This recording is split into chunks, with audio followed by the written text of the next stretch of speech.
بسم الله الرحمن الرحيم اللهم صل على محمد وآل محمد اللهم صل على محمد وآل محمد اعوذ باللہ من الشیطان اللعین الرجیم بسم اللہ الرحمن الرحیم الحمد للہ وکفا وسلام علی عبادہ الذین اصطفیٰ درود بھیجیے محمد علیہ.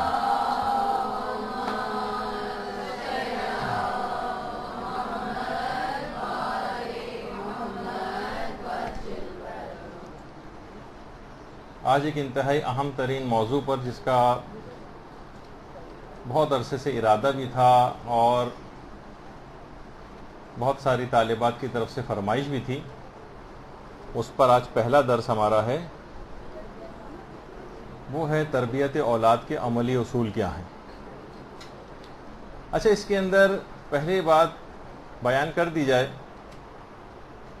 کہ ہو سکتا ہے کہ بہت سی خواتین ایسی ہوں جو ابھی شادی شدہ نہ ہوں، وہ سوچیں کہ ہمیں فی الحال اسی کوئی ضرورت نہیں ہے. بہت سی خواتین ایسی ہوں جن کی اولادیں بڑی ہو گئی ہیں یا تربیت کے مرحلے سے ایک لحاظ سے گزر چکی ہیں، وہ ان کو شاید اس میں دلچسپی محسوس نہ ہو. یا ہو سکتا ہے کوئی شادی کی عمر نکل گئی یا مثلا اولاد ہی کسی کے نہیں ہوئی تو وہ اس کو کسی بہت ہی دلچسپی کے بغیر اس کو سنیں. نہیں، ایسا مسئلہ نہیں ہے. ان سب کو بھی انتہائی توجہ کے ساتھ اس مسئلے کو سننا ہے، ان اصولوں کو سننا ہے، اور کیوں اس کی تفصیل آگے چل کر آ رہی ہے. یعنی فقط وہ خواتین یا وہ مرد حضرات جو اس درس کو سنیں گے فقط ان لوگوں کے لیے نہیں ہے کہ جو تربیت اولاد کے مرحلے سے جن کو گزرنا ہے، بلکہ اور تمام افراد، معاشرے کا کوئی طبقہ ایسا نہیں ہے کہ جس کو اس مسئلے میں دلچسپی لے کے ان چیزوں کو سیکھنا ضروری نہ ہو. اور وہ کیوں ہوگا ایسا، وہ ابھی آگے چل کر گفتگو میں ظاہر ہوتا رہے گا. دیکھیے، اس موضوع کو سننا اس وجہ سے ضروری ہے، اس کی آگاہی یوں ضروری ہے کہ امام خمینی فرماتے تھے کہ اسلام کو جس چیز نے سب سے زیادہ نقصان پہنچایا ہے وہ تربیت کا فقدان ہے. سب سے زیادہ اسلام کو نقصان پہنچانے والی چیز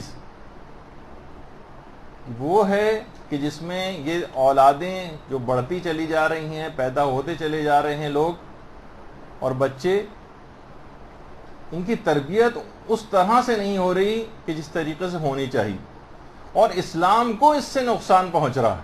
ایک تو ہوتا ہے پرسنل نقصان ہونا کسی کا، وہ تو ہوگا ہی، خود اسلام کو نقصان پہنچانے والی چیز. دوسرا نقصان اس کے اندر یہ ہے، جیسے کہ حضرت امیر المومنین علیہ الصلوۃ والسلام کا ارشاد ہے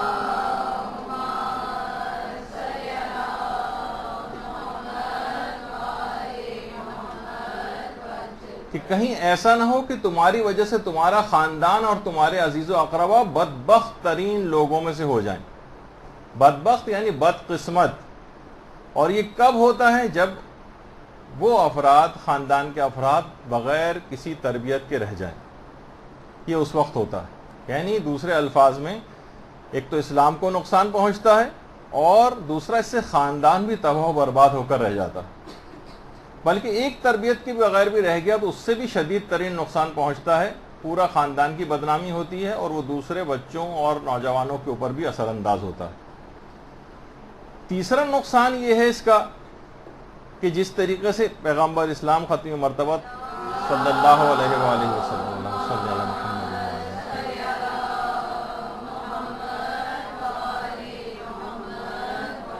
کہ والدین اس فریضے کو انجام نہ دینے کے باعث والدین بھی عاق ہو جاتے ہیں. صرف اولاد ہی عاق نہیں ہوتی، اور یہ اس وقت ہوتا ہے جب والدین اپنے فریضے کو صحیح معنوں میں جس طریقے سے ادا کرنا ہے ویسا ادا نہ کریں. اچھا، اگر اس کے مقابلے میں، ابھی تو تفصیلات آگے چل کر آئیں گی، اس کے مقابلے میں اگر کسی نے صحیح تربیت کر دی تو اس کا سب سے بڑا فائدہ یہ ہوگا کہ خود احادیث مبارکہ کے اندر یہ بات آئی ہے کہ اگر کسی کے ہاں بیٹی ہو اور اسے خوب ادب اور اخلاق سکھائے اور وہ اسے تعلیم دینے کی کوشش کرے، اس کے لیے آرام و آسائش مہیا کرے، تو وہ بیٹی اس کو دوزخ کی آگ سے بچائے گی. اور خالی یہ بیٹی کے سلسلے میں روایت کے اندر تو یہی الفاظ آئے ہیں، لیکن یہی چیز یقیناً بیٹے کے معاملے میں بھی ہے کہ اگر اس کی تربیت صحیح ہو جائے تو فائدہ اس کے مقابلے میں یہ ہے کہ جہنم کی آگ سے انسان بچ جائے گا اگر اس نے صحیح طور پر تربیت کر دی۔ دیکھیے ہمارے ہاں اولاد سے محبت کو سمجھا جاتا ہے کہ ہر شخص کو اولاد سے محبت ہوتی ہے، ہر شخص اپنے اعتبار سے ان کی تربیت کرنے کی کوشش کرتا ہی ہے۔ تو دیکھیے جس انداز کی تربیت یا جس انداز سے محبت ہمارے ہاں رائج ہے یہ تو جانوروں کے اندر بھی پائی جاتی۔ جانور بھی بہت زیادہ اپنے جو ہے وہ بچوں سے محبت کرتے ہیں، بلکہ کہیں زیادہ ہمیں محبت کرتے نظر آتے ہیں، انسانوں سے بھی بہتر محبت کرتے نظر آتے ہیں۔ میں نے کبھی نہیں دیکھا، ہو سکتا ہے آپ نے بھی نہ دیکھا ہو، کہ کبھی کوئی جانور اپنے بچوں کو مار رہا ہو، اپنے بچوں کو گالیاں دے رہا ہو، اپنے بچوں کو مثلا بدقسمت اور بدبخت کہہ رہا ہو، لیکن کیا ہے پیار و محبت کرتا ہوا جو جانور جو ہے وہ نظر آتا ہے۔ یعنی وہ عام محبت جو کہ اولاد سے اپنی ہوتی ہے وہ جانور آپ سے کہیں زیادہ بہتر کرتے ہوئے نظر آ رہے ہیں۔ اور جسے اگر ہم کہیں کہ بھائی ہم ان کو کھانا پکانے، جیسے کہ مائیں ہوتی ہیں کتنی ان کے لیے محنت کر رہی ہیں، ایفرٹ کر رہی ہیں، ان کو باپ جو ہے کما کے لا کر دے رہا ہے، تو یہ تو جانور بھی کرتے نظر آتے ہیں۔ ان کے لیے دانا بلکہ ان کے منہ میں پہنچانے کا انتظام جو ہے وہ کر رہے ہوتے ہیں۔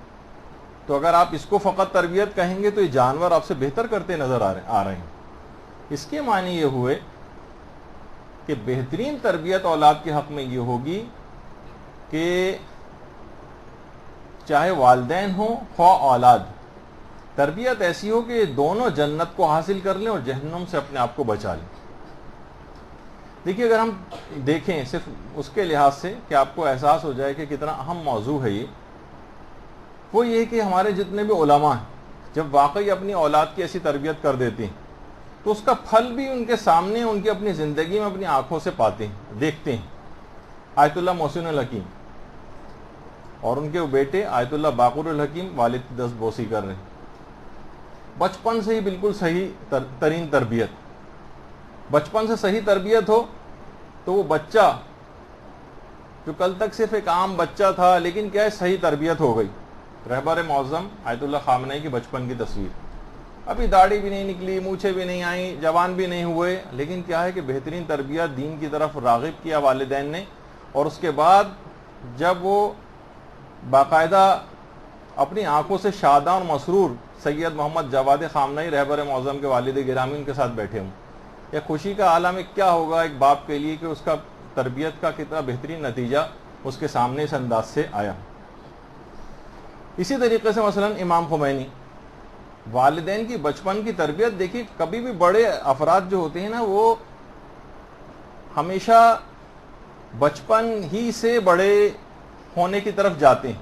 ایسا نہیں کہ ابتدائی زندگی ساری فسق و فجور میں گزاری اور اچانک سے بعد میں کوئی ٹرن زندگی میں آیا اور بڑے ہو گئے، نہیں، بچپن کی تربیت۔ ایک وہ عام بچہ جو کہ بالکل ایک عام بچہ ہی تھا، لیکن کیا ہے کہ بہترین تربیت نے اس کو بعد میں فقیہ، مجتہد، عالم، مجاہد یہ بنا دیا۔ یہ والدین کی تربیت ہے۔ اسی طریقے سے مثلا آیت اللہ خوئی، بچپن اور جوانی ہی سے بہترین تربیت کا مظاہرہ۔ آیت اللہ خوئی والدین نے ایسی تربیت کی، اس کے بعد یہی مجتہد جو ہے مجتہد عالم ہوا، یہ بچہ جو ہے بعد میں مجتہد بنا، مجتہد عالم ہوا، اور ان کے اپنے بیٹے ان کے سامنے اسی سعادت مندی کے ساتھ ان کی دستبوسی کر رہے ہیں جیسے محسن الحکیم کی کر رہے تھے اور سب۔ تو اس صحیح تربیت کی وجہ سے ایسا ہوتا ہے۔ اسی طریقے سے آیت اللہ بہجت، آیت اللہ بہجت بالکل بچپن ہی سے بہترین تربیت والدین کی کہ اس کو ان کو اس راہ کے اوپر لگایا، اس راہ کے اوپر آگے بڑھتے گئے، یہاں تک کہ ان تمام ادوار کو گزارا انہوں نے، اور اس کے بعد ایک ایسے عالم عارف کے اندر تبدیل ہو گئے کہ معاشرے کے اندر پھر نظر آیا کہ اس واقعی اس تربیت کا ایک ثمرہ تھا جو کہ ہم کو نظر آتا ہے۔ اسی طریقے سے مثلا آیت اللہ سیستانی، آیت اللہ خوئی کے ساتھ یہ جو بچے سے بیٹھے ہوئے ہیں آیت اللہ سیستانی، اتنی کم عمری سے ہی امامہ اور تعلیم دین اور اس کے اندر تربیت کے ان تمام مراحل سے گزر گئے۔ پھر یہی والی تصویر اگر اس کے بعد پھر آپ تقریباً 40-50 سال بعد اس تصویر کو لے جائیں تو اس کے بعد یہی آیت اللہ سیستانی آیت اللہ خوئی کے ساتھ جو ہے وہ بیٹھے ہوئے نظر آ رہے ہیں، اور دونوں مجتہد اور فقیہ، اور دونوں ہی اس کے بعد عالم دوراں بنے۔ تو آپ نے دیکھا کہ جب بھی امام خمینی یہ بات قوم کی باحجاب خواتین کے اجتماع سے خطاب کرتے ہوئے فرماتے تھے کہ دیکھیے آپ علم حاصل کیجیے اور خود کو اخلاقی اعمال سے آراستہ کیجیے۔ آپ کا دامن ایک مدرسہ ہے جس میں عالی مرتبہ جوانوں کی تربیت ہونی چاہیے۔ یعنی باقاعدہ خطاب کے اندر اس بات کی اہمیت، خواتین کے لحاظ سے اس کی اہمیت بہت زیادہ ہے۔ بہت سی خواتین کہتی ہیں کہ کیا مردوں کا اور شوہروں کا اور باپوں کا کوئی رول نہیں ہے، ان کی بار بار صرف ہم لوگوں کو کیوں ٹارگٹ کیا جاتا ہے؟ ٹارگٹ نہیں کیا جاتا، آپ کو ایک اعزاز ہے۔ آپ ابھی آگے چل کے اس کی میں تفصیل بیان کروں گا کہ آپ کو ہی خاص طور پر روایات کے اندر بھی اور تربیت اولاد کی جتنی بھی گفتگو ہوتی ہے اس کے اندر 85% تقریباً جو ہے ماں کا ایک رول نظر آتا ہے، یہ خواتین کا۔ جب امام خمینی نے باقاعدہ کہا کہ آپ کا دامن ایک مدرسہ ہے جہاں پر جوانوں کی تربیت ہونا ہے۔ اسی طرح سے ابھی میں ذکر کر رہا تھا کہ آیت اللہ سیستانی کے بیٹے جو باقر سیستانی باقاعدہ اس وقت یعنی مجتہد ہیں، اور جو درس خارج یا آپ مباحثہ جو ہوتا ہے آیت اللہ سیستانی کے ساتھ خود بیٹھ کر مباحثہ جو ہے وہ کرتے ہیں، اور مرد مجاہد بھی ہیں۔ پچھلے تمام جو ادوار گزرے ہیں اس کے اندر باقاعدہ سامرہ میں فورس کے اندر جو ہے شامل ہو کر لڑے ہیں۔ اسی طریقے سے آغا حسن نصر اللہ، آپ کیا سمجھتی ہیں کہ اتنا بڑا مجاہد ایسے ہی تیار ہو گیا؟ نہیں، ان کی ماں کی تربیت کی وجہ سے۔ ماں کا حجاب آپ دیکھیں، ان کی عمر 80 کے قریب ہے، اور اس کے باوجود جو ہے عام طور پہ خواتین سلیوز پہننے میں اور اس میں کتنا مذاق اڑایا جاتا ہے جو خواتین سلیو پہن کے کسی جگہ چلی جاتی ہیں، لیکن اس میں جبکہ ان پہ سے پردہ بھی ساقط ہو چکا ہے شرعی اعتبار سے، لیکن اب ان کے حجاب اور پردے کو جو ہے آپ دیکھیں تو ایسی مائیں جب تربیت کریں گی تو یقیناً اس کے ثمرات اولاد کے اندر جو ہے وہ نظر آئیں گے۔ اچھا اب دیکھیے، اگر دو گھرانوں کا ہم تقابل کریں، ایک وہ گھرانہ ہے کہ جہاں پر بے پردگی ہے، فسق و فجور ہے، نمازیں وہاں پر قضا ہو رہی ہیں، روزے اس گھرانے میں نہیں رکھے جا رہے ہیں، علم دین سے شغف کسی شخص کو وہاں پر نہیں ہے، ایک بے تربیت یافتہ گھرانہ۔ اس کے مقابلے میں ایک دوسرا گھرانہ ہے کہ جہاں پر اسلامی تربیت ہو رہی، اور جس جگہ حجاب کے اوپر توجہ دی جاتی، جہاں پر بچوں کو علم دین کا شروع سے شغف اور شوق دلایا جاتا ہے۔ وہ دوسرا گھرانہ وہ ہے کہ جہاں پر قرآن سے بچوں کو محبت کروائی جاتی ہے، اور اسی طریقے سے ان کو دعاؤں کا بچپن سے عادی بنایا جاتا ہے۔ خود ان کے والدین خود جو ہے وہ بہت پابند شریعت ہوتے ہیں، خود بھی شریعت کے اوپر عمل کرتے نظر آتے ہیں، اور جتنی سائنسی ایجادات ہیں جو کہ ان کے نقصان کا باعث بن سکتی ہیں ان کو ان کے خطرات سے آگاہ کرتے ہیں، ان سے بچانے کی کوشش کرتے ہیں۔ بتائیے دونوں میں سے کہاں کے بچے سعادت مند ہوں گے؟ پہلا والا گھرانہ جہاں تمام فسق و فجور تھا، تمام برائیاں تھیں، جہاں بالکل تربیت کے اوپر توجہ نہیں دی گئی، یا وہ جس میں بچپن سے ان تمام امور کے اوپر توجہ دی گئی؟ بچپن سے جن گھرانوں میں موسیقیوں کو بچوں کو لگایا جاتا ہے، بچے سنتے سنتے پھر کتنا مشکل ہوتا ہے ان کے لیے بعد میں اس کو چھوڑنا، لیکن دیندار گھرانہ پیدائش کے وقت سے ہی اس کی تربیت کرنی شروع کر دی جاتی، بچپن سے حجاب کی عادت جو ہے ان کو ڈلوائی جاتی، نمازوں کی ادائیگی کا ان کو بچپن سے پابند بنایا جاتا ہے۔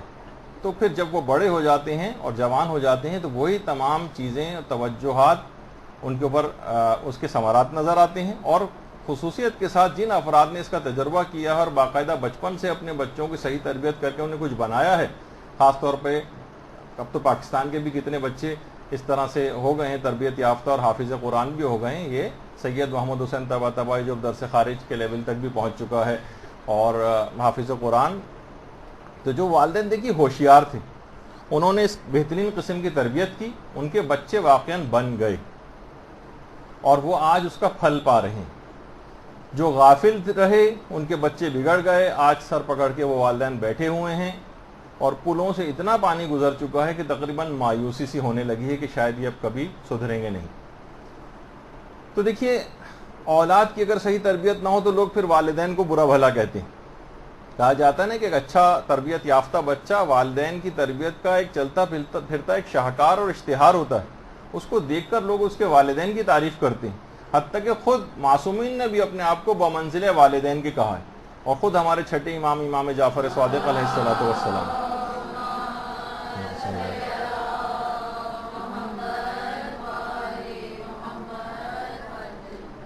فرماتے ہیں خبردار تم لوگ کوئی ایسا عمل انجام نہ دینا جس کی بنا پر لوگ ہمیں برا کہیں، اس لیے کہ نالائق بیٹے کے اعمال پر باپ ہی کو برا کہا جاتا ہے، جن کے درمیان رہتے ہو ان کے لیے ہمارے واسطے زینت بنو، باعث ننگوار یا باعث عیب نہ بنو۔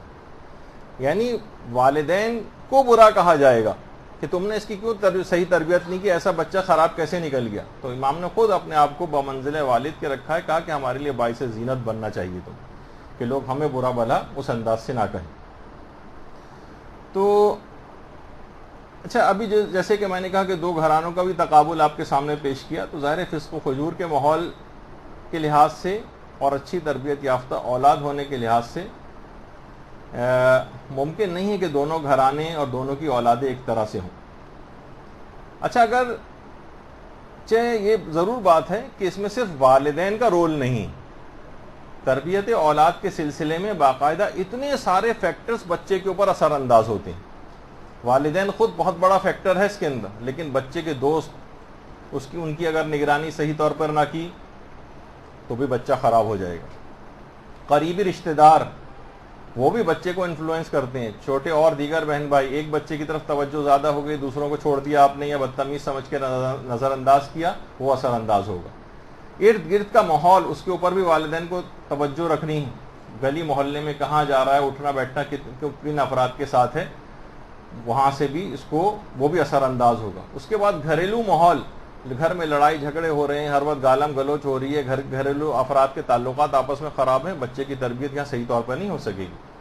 خود اسکول اور معلم، ایسے اسکول میں آپ نے کرا دیا، اچھا اسکول ہے، بہترین اسکول ہے، بہت سٹینڈرڈ والا اسکول ہے، لیکن انتہائی فسق و فجور والا ماحول ہے، اور اس کے بعد بچہ وہاں پہ خراب ہوتا چلا جا رہا ہے۔ معلم، اس کا ایک بہت بڑا رول اس کے اندر ہوتا ہے، اگر صحیح طور پر آگے چل کے جیسے جیسے ہم تربیتی مراحل میں آگے جائیں گے اس میں اس کا ایک رول آئے گا کہ معلم کتنا اثر انداز ہوتا ہے، اور کتنے بدبخت ترین جو نسبی اعتبار سے بدبخت افراد تھے وہ معلم کی وجہ سے فقط جو ہے وہ تبدیل ہو گئے۔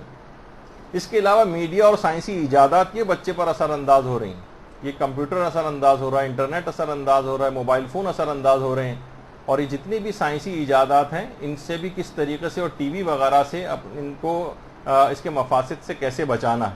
تو فقط والدین یہ نہ سمجھیں کہ بس صرف اچھی باتیں ہم ان کو بتاتے رہیں، ہم نے اپنے تئیں تربیت کر دی، اتنی ساری چیزوں کو مد نظر رکھنا، یہ سارے بچے کے اوپر اثر انداز ہو رہے ہیں، اور صرف ایک معمولی سی ایسے اقدامات کر کے کہ معمولی سے اقدامات کیے اور سوچا کہ بس ہم نے اپنا فریضہ ادا کر دیا، یہ کافی نہیں ہوگا۔ تو اتنے سارے آپ نے دیکھا کہ پھر میں نے کہا کہ وہ افراد کہ جو کہ صاحب اولاد ہیں، فقط ان کی ذمہ داری نہیں، جن کی شادیاں ابھی ہونی باقی ہیں، یہ جو مسئلہ ہے ان کی بھی ضرورت ہے، جن کی کوئی اولاد نہیں ہے یا جن کی شادی کا کوئی امکان نہیں ہے، یہ مسئلہ ان کے لیے بھی ہے، وہ خود قوم کے بچوں کی تربیت کر کے اس تمام ثواب کو حاصل کر سکتے ہیں اور اپنے آپ کو جہنم کی آگ سے بچا سکتے ہیں۔ بلکہ آگے چل کے میں بتاؤں گا ان افراد کے لیے ذرا سہولتیں اور اسلام کے لحاظ سے زیادہ ہیں، بہت سارے جھمیلوں سے ان کو بچایا گیا ہے اور ثواب پورے کا پورا دیا گیا، بلکہ ہو سکتا ہے زیادہ ثواب دے دیا گیا۔ تو دیکھیے یہ جو اولاد ہے نا، اس کی سعادت اصل میں آپ سے وابستہ ہے، یہ نہیں وہ افراد کے جو کہ بچے کی تربیت کر رہے ہیں۔ جب بھی ہمارے چوتھے امام زین العابدین علیہ الصلوۃ والسلام فرماتے ہیں،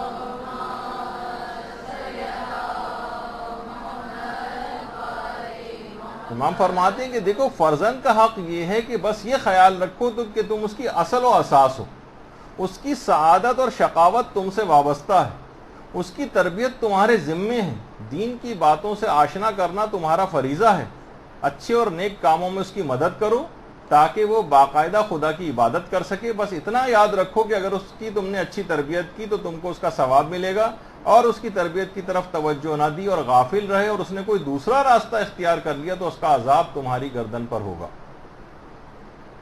آگے چل کر ہو سکتا ہے روایات جو ہے وہ بیان ہو کہ کس طریقے سے میدان قیامت میں اولاد شکایت کرے گی۔ وہ جو آپ سنتی ہیں نا کہ باپ جو ہے وہ بیٹے کو دیکھ کر بھاگے گا، بیٹا باپ کو دیکھ کر، ہر رشتہ دار ایک دوسرے کو دیکھ کر فرار اختیار کرے گا، وہ اس وجہ سے کہ حقوق ادا نہیں کیے ہوں گے۔ بیٹا کہے گا مجھے والدین نے یہ چیز بتائی نہیں تھی، بچپن سے میری صحیح طور پر تربیت ہوتی تو میں اس طرف نہیں جاتا، والدین نے بس مجھے پیدا کر کے اس انداز سے چھوڑ دیا بغیر تربیت، پروردگار ان کو پکڑ۔ وہ سب ایک دوسرے کو دیکھ کر اب ان کو اپنے فرائض یاد آئیں گے کہ جو انہوں نے ادا نہیں کیا، اور ایک دوسرے سے فرار اختیار کریں گے. تو بہرحال یہ چیزیں ایسی ہیں کہ دیکھیں ماؤں کو علی الخصوص محاذ کو نہیں چھوڑنا ہے. ان کے لیے جو تربیت اولاد کا محاذ ہے اس کو چھڑوانے کے لیے ان سے بہت سازشیں کی جا رہی ہیں. دیکھیے بچوں کی زندگی میں ماؤں کی بڑی اہمیت ہوتی ہے. وہ اپنے آپ کو بہت زیادہ ماں سے اٹیچ فیل کرتے ہیں. باپ سے اتنا زیادہ ویسا اٹیچمنٹ محبت والا بچوں کو نہیں ہوتا. لیکن اگر مائیں فقط دیگر سرگرمیوں کے اندر رہیں اور فقط اپنی آرائش وغیرہ کے سلسلے کے اندر جو ہے مشغول رہیں اور تربیتی امور پہ ویسی توجہ نہ دیں کہ جیسے ان کو دینی چاہیے. دیکھیے آج کل کیا ہو رہا ہے کہ بہت سارے آپ کو اپنے حقیقی محاذ سے ہٹانے کے لیے بہت سارے چابک دستی کے ساتھ پلان کیے جا رہے ہیں، امپلیمنٹ ہو رہے ہیں. بہت انسینٹیوز دیے جا رہے ہیں کہ لڑکیوں کو پڑھنا چاہیے. نہیں میں پڑھائی کے خلاف بات نہیں کر رہا، لیکن آپ کو انسینٹیوز کی بات کر رہا ہوں. کسی طریقے سے آپ کو گھر سے باہر نکال کر، اور آپ کو کیونکہ خالی صرف یہ والی پڑھائی کی حد تک تو اچھی بات رہی، لیکن اس کے بعد کیا کہا ہے کہ نہیں اچھی جاب تاکہ لڑکیاں کر سکیں، اور آپ کو انسینٹیوز دے کے آپ کو ایک مشقتوں کے اندر جو ہے وہ ڈالا جا رہا ہے. دیکھیے یہ سب کچھ آپ کے جو انسینٹیوز دیے جا رہے ہیں، آپ کو جابز پرووائڈ کی جا رہی ہیں، جابز میں پرائیورٹیز دی جا رہی ہیں، اسمبلیوں میں سیٹیں مختص کی جا رہی ہیں، کہ آپ کی بہت ہمدردی نہیں ہو رہا ہے. اگر کوئی خاتون یہ سمجھ رہی ہے کہ انہوں نے بڑا اپنے آپ کو منوا لیا ہے اور بالآخر عورتوں نے اپنے مقام کو حاصل کر لیا ہے، تو یقین کیجئے کہ انتہائی بڑی حماقت اور بیوقوفی. علماء نے اس کے اوپر بہت کام کیا ہے. کہا کہ جب سے یہ انڈسٹریلائزیشن وغیرہ ہوئی تھی اس کے بعد چیپ لیبر کے طور پر کم اس میں تنخواہوں کے اندر عورتوں کو انسینٹیوز دیے گئے، باہر نکالا گیا پہلے. اور کیونکہ یہ زیادہ محنت کے ساتھ کام کرتی ہیں تو لہٰذا ان کو اشتہاری کمپنیوں نے ان کو ہائر کیا، اپنی پروڈکٹس کو بیچنے کے لیے استعمال کیا. حتیٰ کہ کہا جاتا ہے کہ اگر ٹریکٹر کا ٹائر بھی اگر بیچنا ہے تو اس کے لیے بھی جو ہے وہ عورت کو اشتہار میں استعمال کیا جا رہا ہے. تو یہ سب آپ کو اپنے اصل محاذ سے ہٹانے کے لیے ہر صنف کا دیکھیے اپنا ایک کام ہوتا ہے. گاڑی کا بھی دیکھیں اسٹیئرنگ کا جو ہے ایک الگ کام ہے، اور ٹائروں کا ایک الگ کام ہے، اور کلچ کا ایک الگ کام ہے، اور گیئر جو ہے ان کا ایک الگ کام. اور ہر شخص اپنا اسٹیئرنگ جو ہے ٹائر کا کام کرنے لگے، ٹائر جو ہے وہ مثلاً وہ کہے کہ میں جو ہوں گیئر کا کام کروں گا، تو وہ گاڑی کبھی چل نہیں پائے گی. آپ کا اسلام نے کچھ اور ذمہ داریاں دی ہیں، مرد کے لیے کچھ باہر کے کام رکھیں. اور یہ جتنے بھی آج کل عہدے دیے جا رہے ہیں، ملازمتیں دی جا رہی ہیں، وزارتیں دی جا رہی ہیں، حتیٰ کہ وزارت عظمیٰ بھی آپ کے حوالے کی جا رہی ہے، یہ تمام ظاہری عہدے یہ مقام مادری سے بہت کم ہے. یہ وہ تربیت یافتہ جو اللہ نے آپ کو آپ کے قدموں میں جنت رکھی ہے، اس تربیت کے نتیجے میں، اور آپ نے انتہائی چپراسیوں کی اور ریسیپشنسٹوں کی اور جو چھوٹی موٹی اس طرح کی جابس اور جو ہے وہ آپ اس کو ٹھوکر مار کے جنت کو ادھر ادھر کی تلاش کے اندر نکل جائیں. تو دیکھیے بہت ساری چیزیں ایسی ہیں کہ یہ فل ٹائم کام ہے. جیسے کہا جاتا ہے نا، لوگ کام سے اپنے ہٹانے کے لیے بھائی علماء حضرات جو ہیں یہ آخر کوئی اور کام کیوں نہیں کرتے، کوئی بزنس کیوں نہیں کرتے، کوئی ملازمت کیوں نہیں کرتے، وہاں سے کمائیں اور اس کے بعد تبلیغ دین کریں. تو آپ یقین کیجئے وہ عالم کبھی رہ نہیں پائے گا جو اتنا فل ٹائم کام ہے تبلیغ دین کہ اس میں اگر وہ ملازمت کرنے جائے گا تو ملازم ہو کر رہ جائے گا. کچھ علماء نے باقاعدہ اپنا بزنس کرنا شروع کیا، آج وہ فقط بزنس مین ہی ہو کر رہ گئے اور تبلیغ کا کام ان سے چھوٹ گیا.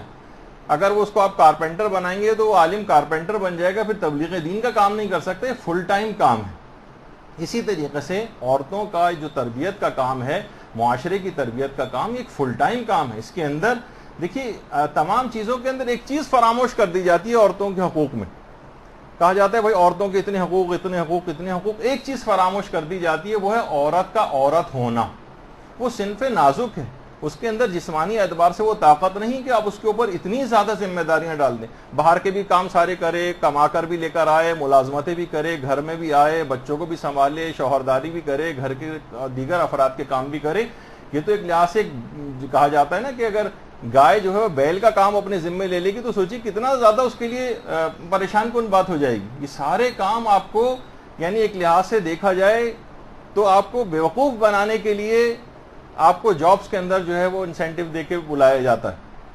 میں یہ نہیں کہہ رہا کہ یہ سب چیزیں حرام ہیں اور کبھی ضرورت ہو تو انسان کو اپنی ضرورت کو پورا کرنا چاہیے، لیکن بہرحال یہ کہ یہ تمام چیزیں ایسی ہیں کہ اس میں جو چیز فراموش کر دی گئی ہے عورتوں کے حقوق میں، وہ ہے عورت کا عورت ہونا. عورت جو ہے یعنی اتنے ہارڈ ورک کے لیے نہیں ہے کہ مثلا جو صنف نازک تھی اس کو گویا ایک لحاظ سے اس سے نہ بیگار لینا شروع کر دیا ہے اور بالکل وہ والی صورتحال ہو گئی ہے. یعنی اس کو سمجھانے کے لیے کہ اتنا زیادہ کام اگر آپ اپنے سر کے اوپر لے لیں گی کہ گھرداری کے بھی سارے کام کریں گی, ملازمتوں کے بھی باہر سارے کام کریں گی, کب آپ تربیت کر سکیں گے؟ آپ کو اپنے محاذ سے ہٹا دیا جائے گا اور نتیجہ یہ کہ عورت کی وہ شخصیت ختم ہو کے رہ جائے گی جس سے کے لیے پروردگار نے اس کو پیدا کیا. معاشیات میں سے کولو کا بیل بنا کر گویا صنف نازک کو صنف کرخت میں بدلنے کی ایک سازش کی جا رہی. کتنا ہی اچھا آپ اس کو لباس پہنا دیں, کچھ کر دیں, اس کو ایک لحاظ سے یہ افراد اتنے زیادہ مشقتوں کے اندر ڈال کر اور اس کی تعریفیں کر کے اس کو اس کے حقوق بظاہر جو اس کے حقوق ہیں لیکن اور مشقتوں کے اندر ڈال رہے ہیں. اچھا اب دیکھیے ایک اور بھی بات کہ دیکھیے جو اصل محاذ ہے اس کا وہ ہے تربیت اولاد. نسلوں کی فل ٹائم تربیت کا کام اس سے چھینا جا رہا ہے. دیکھیے اکثر لوگ تربیت کے معاملے میں ایک چیز فراموش کر دیتے ہیں, جیسے ابھی میں نے عورت کے سلسلے میں کہا کہ اس کا عورت ہونا فراموش کر دیتے ہیں, اسی طریقے سے تربیت میں ایک چیز اور بھی ہے, وہ ہے بچے کا بچہ ہونا فراموش کر دیتے ہیں. کتنے آج کل اس طرح کے آ گئے ہیں, کچھ لوگ بہت اتنے ایکسٹریمسٹ بعض اوقات ہو جاتے ہیں کہ 4 یا 5 سال کی عمر کے بچے سے باقاعدہ اٹھا کے اسے نماز شب پڑھوا رہے ہیں زبردستی. تو یہ بچے کا بچہ ہونا فراموش کر دیا گیا. تو خواتین کے لیے ایک بات اور بتا دوں, بہرحال اتنا ضرور ہے کہ خواتین اس بات کو خدا نخواستہ مس یوز کرنے کی کوشش نہ کریں.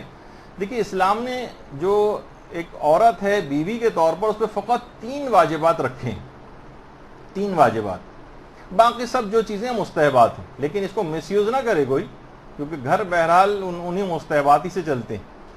واجبات کیا ہیں؟ پہلا تو واجب شادی شدہ عورت پہ تمکین ہے ازدواجی شوہر کے حق کے اعتبار سے. دوسرا واجب ہے اپنے جسم سے تمام غلاظتوں اور گندگیوں کو دور کرے جو شوہر کے لیے کراہیت و نفرت کا سبب بنے, یہ دوسرا واجب ہے. اور تیسرا واجب ہے بس شوہر کی اجازت کے بغیر گھر سے قدم باہر نہ نکالے. اس کے علاوہ آپ پر کچھ واجب نہیں, واجب کچھ بھی نہیں. یعنی دوسرے الفاظ میں گھر کا کام کاج کرنا واجب نہیں, جتنے بھی اور گھریلو اس انداز سے کام ہے کوئی بھی کام کرنا آپ کے لیے واجبات میں سے نہیں ہے. لیکن یہ بات یاد رکھ لیجئے کہ بہرحال گھر اسی طریقے سے چلیں گے, گھر مہر و محبت سے چلتے ہیں, مستحبات سے چلتے ہیں, ایثار و قربانی سے چلتے ہیں. وہ قوانین اور یہ سب کچھ کے استعمال کر کے گھر میں نے دیکھا ہے کہ وہ اکثر بگڑ ہی جاتے ہیں, سوائے اس کے کہ دوسرا بھی اتنا ہی قوانین کا احترام کرنے والا ہو تو پھر چلیں وہ اس کو. لیکن کم سے کم آپ کو یہ پتا ہونا چاہیے کہ آپ پر واجبات کیا ہیں, باقی چیزیں آپ مستحبات انجام دیتی ہیں. اچھا اب اتنے کم واجبات, دیکھا جائے تو 1 2 یہ تینوں چیزیں بتائی ہیں تو کچھ بھی نہیں ہے ایک لحاظ سے اگر دیکھا جائے تو. اسلام آخر آپ کو دیگر ذمہ داریوں سے اتنا فارغ کیوں رکھنا چاہتا ہے؟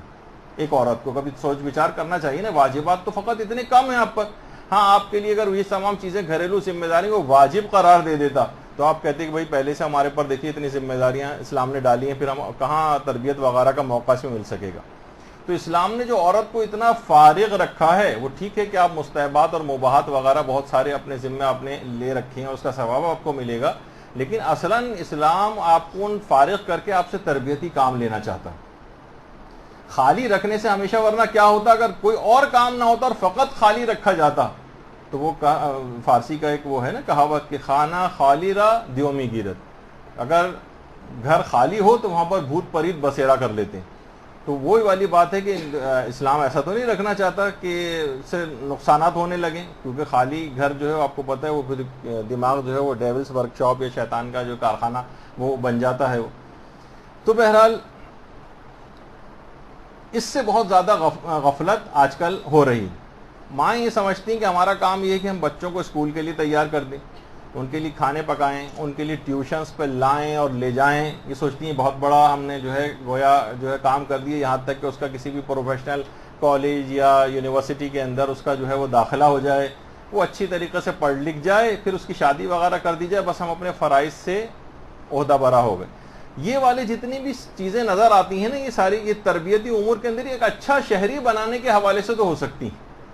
ٹھیک ہے, اچھا پڑھ لکھ جائے گا, قانون کی پاسداری کرے گا, شادی ہو جائے گی, کہیں ملازمت و کاروبار لڑکا کر لے گا یا لڑکی بھی کسی جگہ پہ لگ جائے گی, تو بہرحال یہ کیا وہ اچھا شہری.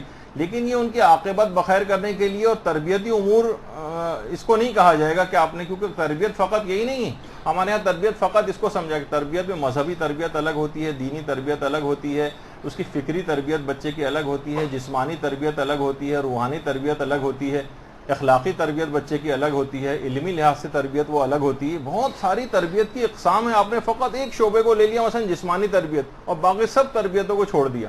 آپ نے صرف کہا کہ دنیاوی تعلیم صرف ایک چھوٹا سا سیگمنٹ اور فریکشن تھا اس تربیت کا، آپ نے کہا فقط میں نے یہ لے لیا باقی سب کو چھوڑ دیا، بہت بڑا نقصان ہو جائے گا. تو اچھا اب دیکھیے وہی میں نے ان کی جو بات آپ کو بتا رہا تھا کہ وہ افراد کے جن کی مثلا اولاد نہیں، وہ بھی اگر خدا کی تقدیر پر راضی برا رضا رہیں تو روایات کے اندر یہ بات آئی ہے کہ یہ بے اولاد افراد بھی یہ ان کو قیامت کے بعد جنت میں اس بات کی طاقت حاصل ہو جائے گی کہ یہ اپنی اولاد کو وہاں خلق کر سکیں گے، اور یقیناً ان تمام افراد سے ان کا درجہ ایک الگ سے بلند ہوگا. جیسے کہا جاتا ہے دنیا میں جو بھی محرومیاں ہیں آخرت میں ان کا ازالہ ہو جائے گا. مثلا اگر کوئی شخص نابینا اس دنیا کے اندر رہا ہے، اب اس کی بصارت دیگر جنتیوں کے مقابلے میں اتنی زیادہ ہوگی کہ ان سے کہیں زیادہ دور تک دیکھ سکے گا. کوئی جسمانی عجز یا نقص کے اعتبار سے دنیا کے اندر پروردگار نے اسے کسی مصلحت کی وجہ سے کوئی نعمت اس سے لے لی تھی، اس کی بہت ساری مصلحتیں ہوتی ہیں، تو اس کو اگر وہ راضی برضا رہے تو آخرت میں اس کو کہیں زیادہ دیا جائے گا. تو اسی طریقے سے بے اولاد بھی اپنی اولاد کو وہاں پر خلق کر سکیں گے. تو دیکھیے اب یہ جو ہے جن کی اولاد نہیں ہے وہ یہ سوچیں کہ بھئی ہم اس مسئلے میں دلچسپی لے کر کیا کریں. نہیں، وہ یہ سوچیں کہ پروردگار نے ان کو اپنی عبادت کے لیے اتنا زیادہ فارغ کر دیا ہے اور کہ اب قوم کے بچوں کی وہ تربیت کا جو ہے بیڑا اٹھائیں اور بھرپور دین خدا کے لیے کام کریں. یعنی اگر وہ ان کی اپنی اولاد ہوتی اور اس کی وہ تربیت کرتی، ان تمام پریشانیوں کو اٹھا کر ان تمام پریشانیاں ان سے گویا لے لی گئیں اور صرف تربیتی کام ان کے ذمہ سپرد کیا گیا کہ وہ قوم کے افراد کے لیے آگے آئیں، علاقوں میں دروس منعقد کوائیں، کوئی ایسا سیمینار، کوئی ایسا ورکشاپ، کوئی بھی اس طرح کی چیزیں ہوں جس سے دیگر لوگوں کو اس سے فائدہ ہو اور قوم کے جو اور اولادیں ہیں لوگوں کی ان کی کوئی صحیح طور پر تربیت ہو. کتنا روایات کے اندر ملتا ہے کہ وہ افراد کے جو کہ معذور ہوتے تھے، کسی وجہ سے جہاد میں شریک نہیں ہوتے تھے، پیغمبر ان کو کہتے تھے کہ یہ وہ افراد ہیں جو اس بات کا شوق رکھتے ہیں کہ کاش ہم بھی وہاں پر جاتے اور یہ والی خدمت انجام دیتے تو وہ تمام فائدے ان کو جہاد کے بغیر زخمی ہوئے، بغیر کوئی مشقت اٹھائے، بستر پر لیٹے لیٹے ان کو جہاد کا ثواب جو ہے وہ مل جاتا تھا. اور آج بھی کتنے اعمال ایسے ہیں کہ جن سے اس طرح کا ثواب لیا جا سکتا ہے. تو فقط وہ افراد اپنی نیتوں کو تبدیل کر لیں اور عملاً اس میدان کے اندر آگے آ جائیں کہ چلیں ان کی اولاد اگر نہیں بھی ہے تو بھی اس سلسلے میں وہ کام کر سکتے ہیں اور ثواب سارا اٹھا سکتے ہیں. دیکھیے تربیت اولاد سب سے نظر انداز ٹاپک ہے. کراچی سے خیبر تک اگر آپ ہر چیز کا آپ دیکھیں آپ کو بے پناہ ادارے مل جائیں. مثلاً آپ بیوٹی پارلرس ہی کو لے لیجیے، پورا اخبار اس سے بھرا ہوا ہوتا ہے اور جگہ جگہ کراچی سے لے کر خیبر تک بیوٹی پارلرس اور کون کون سے ادارے اور ووکیشنل ٹریننگ اور فلاں عورتوں کی ٹریننگ اور مردوں کی، اور کتنے ادارے نہیں، سینکڑوں ہزاروں کی تعداد میں ادارے. لیکن کوئی بھی ایک ادارہ آپ کے علم میں ایسا ہے جو تربیت اولاد کے حوالے سے، اچھی تربیت کرنے کے حوالے سے کوئی ایک ادارہ ہو کہ یہاں پر ہم تربیت اولاد کے کورسز کرواتے ہیں؟ ایک بھی نہیں. کہیں کوئی سیمینار دیکھنے میں آتا ہے کہ تربیت اولاد کے موضوع پر آج فلاں جگہوں کے اوپر 3 روزہ جو ہے مثلا ایک سیمینار کرایا جا رہا ہے، کوئی ورکشاپ کروایا جا رہا ہے؟ نہیں، ہمیں یہاں پر کہیں نظر نہیں آتا. اتنا نظر انداز ٹاپک جو اتنا اہم ترین ٹاپک تھا کسی جگہ نظر نہیں آ رہا. البتہ ہمارے برادر اسلامی ملک ایران کے اندر باقاعدہ تربیتی جو ہیں وہ کورسز منعقد کیے جاتے ہیں، اس سلسلے میں ان کو کتابیں پرووائڈ کی جاتی ہیں، وہ خواتین کی ہوتی ہیں، اس کے اندر حتیٰ کہ علماء تک ان تربیتی کلاسز کے اندر آ کر شریک ہوتے ہیں. یعنی مربی کی تربیت جسے کہا جاتا ہے، جو تربیت کرتا ہے اسے مربی کہتے ہیں. خود مربیوں کی تربیت کے الگ سے باقاعدہ کورسز ہوتے ہیں جس میں عام لوگ، دینی طالب علم، حتیٰ کہ علماء تک جا کر شریک ہوتے ہیں، کہ بہرحال ایک فن ہے. کتنے وہاں پر ایسے ادارے ہیں جو کہ یہ کام کر رہے ہیں اور واقعتاً دیکھ کے رشک آتا ہے. یعنی شادی شدہ عورتیں اور جن مستقبل میں جن کی شادیاں ہونا اور تربیتی امور انجام دینے کی پہلے سے تاکہ ٹریننگ ہو جائے، کتنی ایسی دیکھیے ایسی چیزیں ہیں. اور باقاعدہ اس کے بعد پھر ان کے ایگزامز تک لیے جاتے ہیں. اور یہ فقط ایک آدمی، اس طرح کے بہت بے شمار وہاں پر ادارے جو ہے کام کر رہے ہیں. حتیٰ کہ علماء کو ٹریننگ دی جاتی ہے باقاعدہ کہ آپ تربیت اولاد کے موضوع پر کن نکات کو لوگوں کے سامنے آپ کو بیان کرنا ہے، ہائی لائٹ کرنا ہے، ان کے دماغ میں کون کون سی چیزیں آپ کو ڈالنی. یہ علماء تک کی تربیت وہاں پر جو ہے اس انداز سے ہوتی. تو اور اسی طریقے سے بچوں کی، نوجوانوں کی، ان کے جو مربی ہیں جو ان کی خود تربیت کریں گے، ان کی اپنی تربیت کی ضرورت ہوگی، جبھی تو وہ دوسرے کسی کی تربیت کر سکیں گے. تو دیکھیے یہ تمام چیزیں ایسی ہیں کہ جس کو خیال رکھنا چاہیے، اور یہاں پر کاش کوئی اس آواز کو سنے اور کسی کے اندر یہ جذبہ بیدار ہو، کچھ آپ میں سے خواتین آگے آئیں، کچھ علاقے کے اندر کوئی ضروری نہیں کہ کوئی بہت بڑا ادارہ ہو، امام بارگاہ کے اندر بھی اس طرح کے 1 روزہ سیمینار، 2 روزہ یا 3 روزہ کوئی ورکشاپ یا اس طرح کی کوئی چیز بھی کروائی جا سکتی ہے، جس میں علاقے کی عورتوں کو جمع کیا جائے، ان کو ان کے فرائض سے آگاہی دلوائی جائے، ان کو جو ہے نا پرووائڈ کیا جائے باقاعدہ کہ کس طرح سے تربیت کرنی چاہیے. آیت اللہ ابراہیم امینی نے، جنہوں نے اس موضوع پر کافی کام کیا ہے، وہ فرماتے ہیں کہ میری خواہش ہے کہ کاش میں کوئی ایسا قانون بنا سکتا کہ جب تک شادی سے پہلے یا نکاح کے بعد رخصتی سے پہلے اس کورس کو کرنا لازمی قرار دیتا، جس میں خانگی زندگی کے تمام معاملات سکھائے جاتے، تربیت اولاد کے تمام امور سکھائے جاتے، پھر ایگزام کوالیفائی جو کر لیتا اس کو ایک سرٹیفکیٹ دیا جاتا کہ اب یہ شادی کرنے کا اہل ہو گیا، اس نے تمام باتیں سیکھ لیں.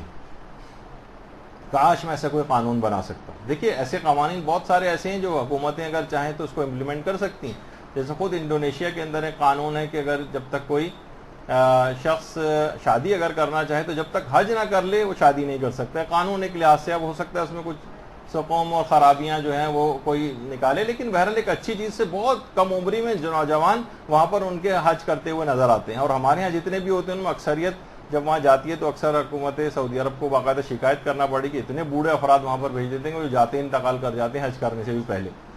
تو جوانی میں انسان حج کر لے تمام چیزوں سے، تو بہرحال ایک اچھے قانون کے طور پہ. تو کہتے ہیں کاش میں کوئی ایسا قانون بنا سکتا کہ باقاعدہ کوئی سرٹیفکیٹ پروگرام ہوتا، کوئی ایک کورس ہوتا 3 مہینے کا 6 مہینے کا کہ اس کو کوالیفائی کر لے، تمام چیزیں سیکھ لے، ابھی شادی کے لیے ایلیجیبل.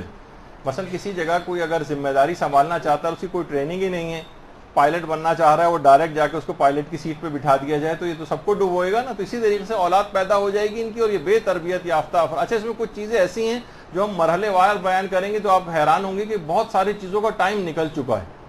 یعنی وہ افراد کے جو تربیت جن کی اولادیں پیدا ہوئے، کتنی ایسی چیز تھی کہ جو بہت شروع میں جن کا خیال رکھنا تھا وہ وقت نکل گیا.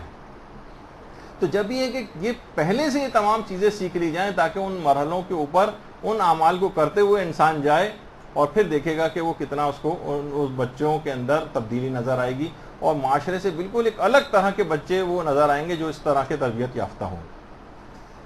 تو اب دیکھیے کن صفات کا حامل ہونا چاہیے اس مربی کو. پہلے ہمیں آج یہ اس موضوع کے اوپر تھوڑی سی جو ہے وہ بات کر لیتے ہیں. دیکھیے کوئی بھی شخص جو کہ تربیت کرتا ہے اس کے اندر بھی تو کچھ صفات ہونی چاہیے نا. سب سے پہلے تو اس کی معلومات کتنی وسیع ہونی چاہیے. جو تربیت کسی اور کی کرے گا اسے خود بھی تربیت یافتہ ہونا چاہیے.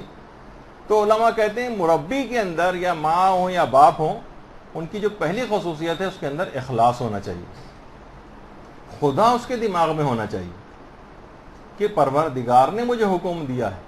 ایک للہیت اور اخلاص، اور اللہ اس کے دل و دماغ میں ہونا چاہیے. ورنہ دنیاوی مقصد کے لیے بھی اولاد کو پالا جا سکتا ہے.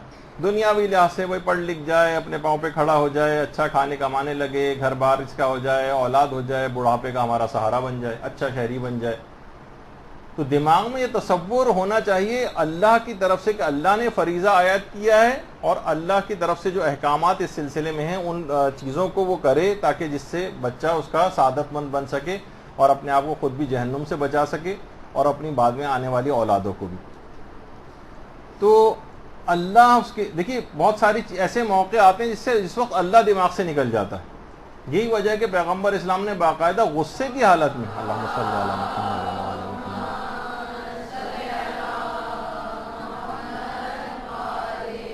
غصے کی حالت میں بچے کی تربیت سے منع کیا. یعنی جس وقت آپ شدید غصے کی حالت میں ہوتے ہیں اس میں بچے کی کوئی تربیت نہیں ہو سکتی. آپ فقط اپنا ذاتی غصہ بچے پہ نکال رہے ہوتے ہیں، اس وقت اللہ آپ کے دماغ سے نکل جاتا ہے. کیوں امیر المومنین علیہ الصلوۃ والسلام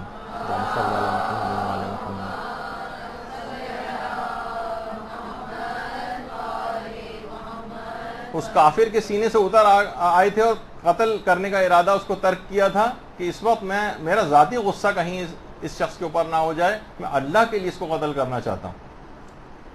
تو قربتاً الی اللہ کی نیت باقاعدہ والدین اپنی نیت کو آج سے تبدیل کریں کہ ہم اللہ کے لیے قربتاً الی اللہ، اللہ ہمارے دماغ میں ہے، ہم اس کی وجہ سے اس کے حکم کی تعمیل کے اندر اپنی اولاد کو تربیت دینے کا بیڑا اٹھا رہے ہیں۔ یہ پہلی چیز۔ دوسری چیز یہ ہے کہ ہمیشہ آپ کو جو بھی مربی ہوگا اسے اپنے علم بڑھانا پڑے گا، تربیت مجھے کیسے کرنی۔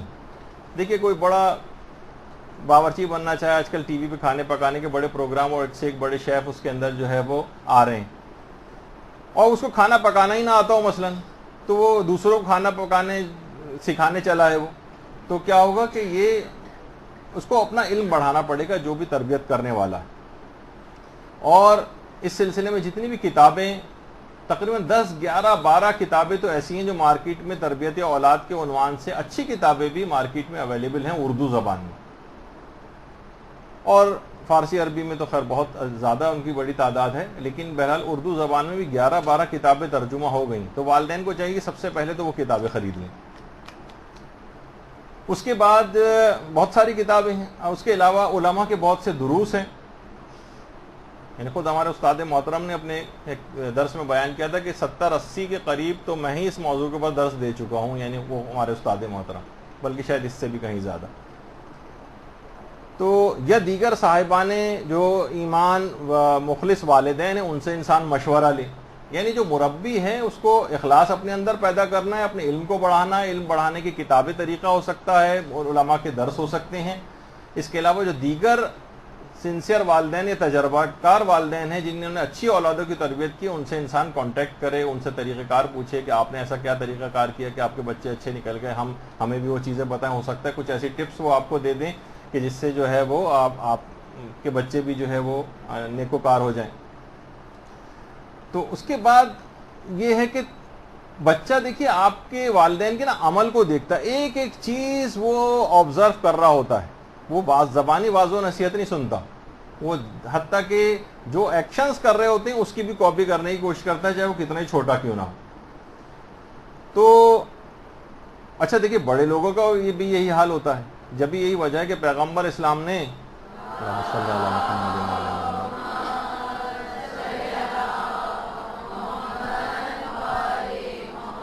40 سال تک عملی طور پر تربیت پہلے نا عمل کر کے دکھایا، پھر اس کے بعد لوگوں کو تربیت دینی شروع کی، پھر اس کے بعد اعلان رسالت کیا۔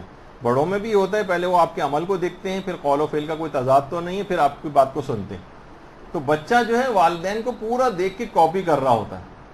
تو عمل والدین جو ہے ان کو عمل کے اعتبار سے مضبوط ہونا چاہیے۔ یہی وجہ ہے کہ ہمارے چھٹے امام جعفر صادق علیہ الصلوۃ والسلام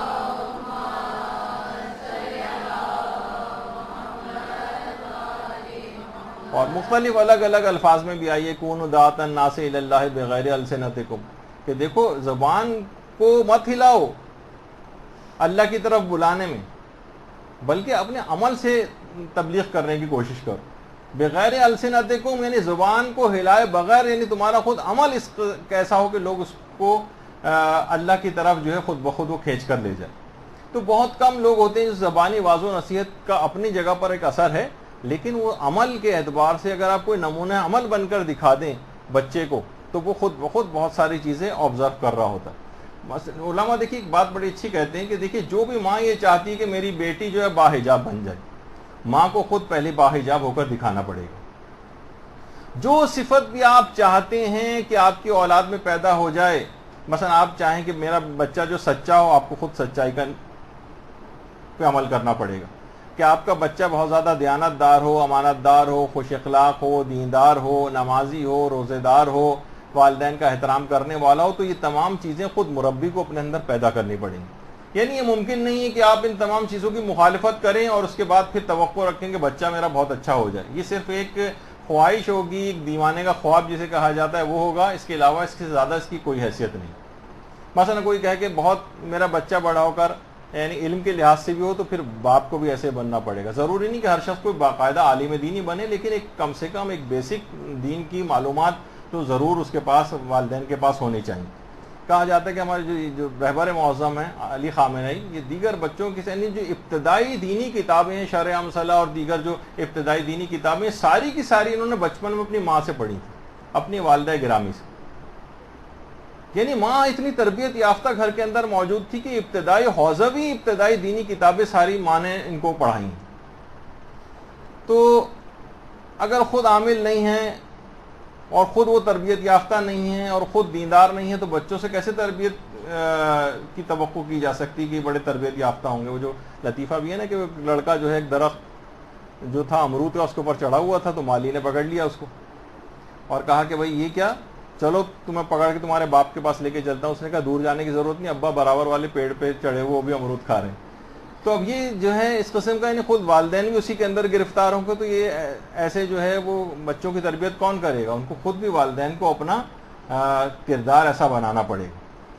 امام خمینی کے جو استاد تھے آیت اللہ شیخ عبد الکریم حائری, کتنا ہر دفعہ تقریباً کم و بیش کسی نہ کسی لیکچر کے اندر ان کا ذکر آ ہی جاتا ہے, اور واقعتاً ہے بھی اتنی بڑی شخصیت کہ حوضہ علمیہ قم شیخ عبد الکریم حائری نے قائم کیا تھا, جو قم میں آج علمی بہار آپ کو نظر آ رہی ہے اور ہزاروں مجتہدین یہاں پر خدمات انجام دیتے نظر آ رہے ہیں اور جو اب تک گزر چکے ہیں اور جو آئندہ آئیں گے وہ سب کا ثواب شیخ عبد الکریم حائری کے نام اعمال میں لکھا جاتا رہے گا. ان کے اپنے والد پیشے کے اعتبار سے قصائی تھے. دیکھیے پیشہ کسی کا کوئی بھی ہو لیکن اگر کوئی تربیت یافتہ ہے تو وہ اور اپنی اولاد کی اچھی تربیت کر جائے. اچھا ان کے والد ابتدا میں لاولد تھے اور کوئی اولاد نہیں ہو رہی تھی. 15 سال یہاں تک کہ گزر گئے اور ان کی بیوی جو تھیں وہ بانجھ تھیں. انہوں نے کہا کہ میں آپ کے لیے خود زوجہ تلاش کروں گی. ماں بھی تربیت یافتہ, عام جھمیلوں کے اندر پڑھنے والی نہیں ہے, وہ بھی چاہتی ہیں کہ کوئی ایسے بہرحال ایک آگے بڑھ جائے معاملہ اور اولاد پیدا ہو جائے, کسی بھی ذریعے سے ہو تو ہم اس کی سب مل کر اس کی تربیت کریں. کہا کہ میں خود بیوی تلاش کروں گی آپ کے لیے کوئی دوسری زوجہ. یہاں تک کہ انہوں نے ایک بیوہ عورت تلاش کی جس کی 3 سالہ بچی تھی.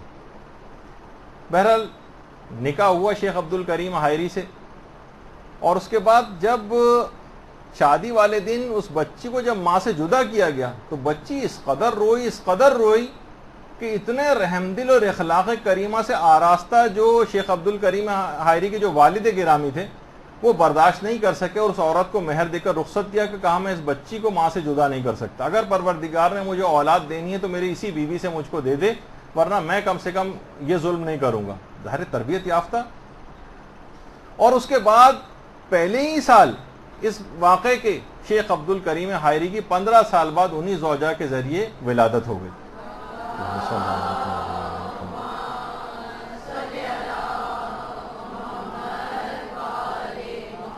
جو کہ بعد میں عالم بنے, فقیہ بنے, مرجع بنے, یہاں تک کہ حوضہ علمیہ قوم کے بانی بنے. انہی کے شاگردوں میں امام خمینی تھے. امام خمینی کے استاد تھے شیخ عبد الکریم حائری, اور پھر خود امام خمینی نے جو انقلاب برپا کیا اور اس کے بعد پوری دنیا کے اندر جس اعتبار سے اسلام پھیلا, ان سب کا بھی ثواب کا باعث جو شیخ عبد الکریم حائری جن کے والد قصائی تھے لیکن تربیت یافتہ ماں اور باپ نے اس کے نتیجے میں کیسا فرزند پیدا ہوا, فرزند کی پھر ایسی تربیت کی کہ اتنے بڑے مرتبے کے اوپر جو ہے فائز ہوا.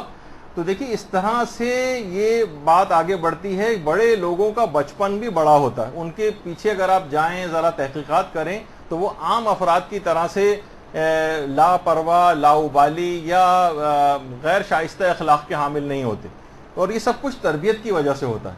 یہی وجہ ہے کہ آیت اللہ حسین بروجردی یہ جب نجف میں پڑھ رہے تھے تو ان کے والد نے بہانے سے ان کو بروجرد بلوایا کیونکہ شادی پر تیار نہیں ہوتے تھے. بہرحال جب آئے تو ان کے والد نے کہا کہ بھائی اب تمہاری شادی کرنا ہے, اس وجہ سے ہم نے تمہیں بہانے سے یہاں پر بلوایا ہے. کہا کہ بابا اب مجھے یہ لگتا ہے میں تو علم میں بہت بلند مقام حاصل کرنا چاہتا تھا لیکن مجھے لگتا ہے کہ اب اپنی اس خواہش کو مجھے خیر آباد کہنا پڑے گا, کیونکہ شادی کے بعد اتنے جھمیلوں میں انسان گرفتار ہو جاتا ہے کہ پھر میں کسی علمی بڑے مقام کو حاصل نہیں کر سکتا.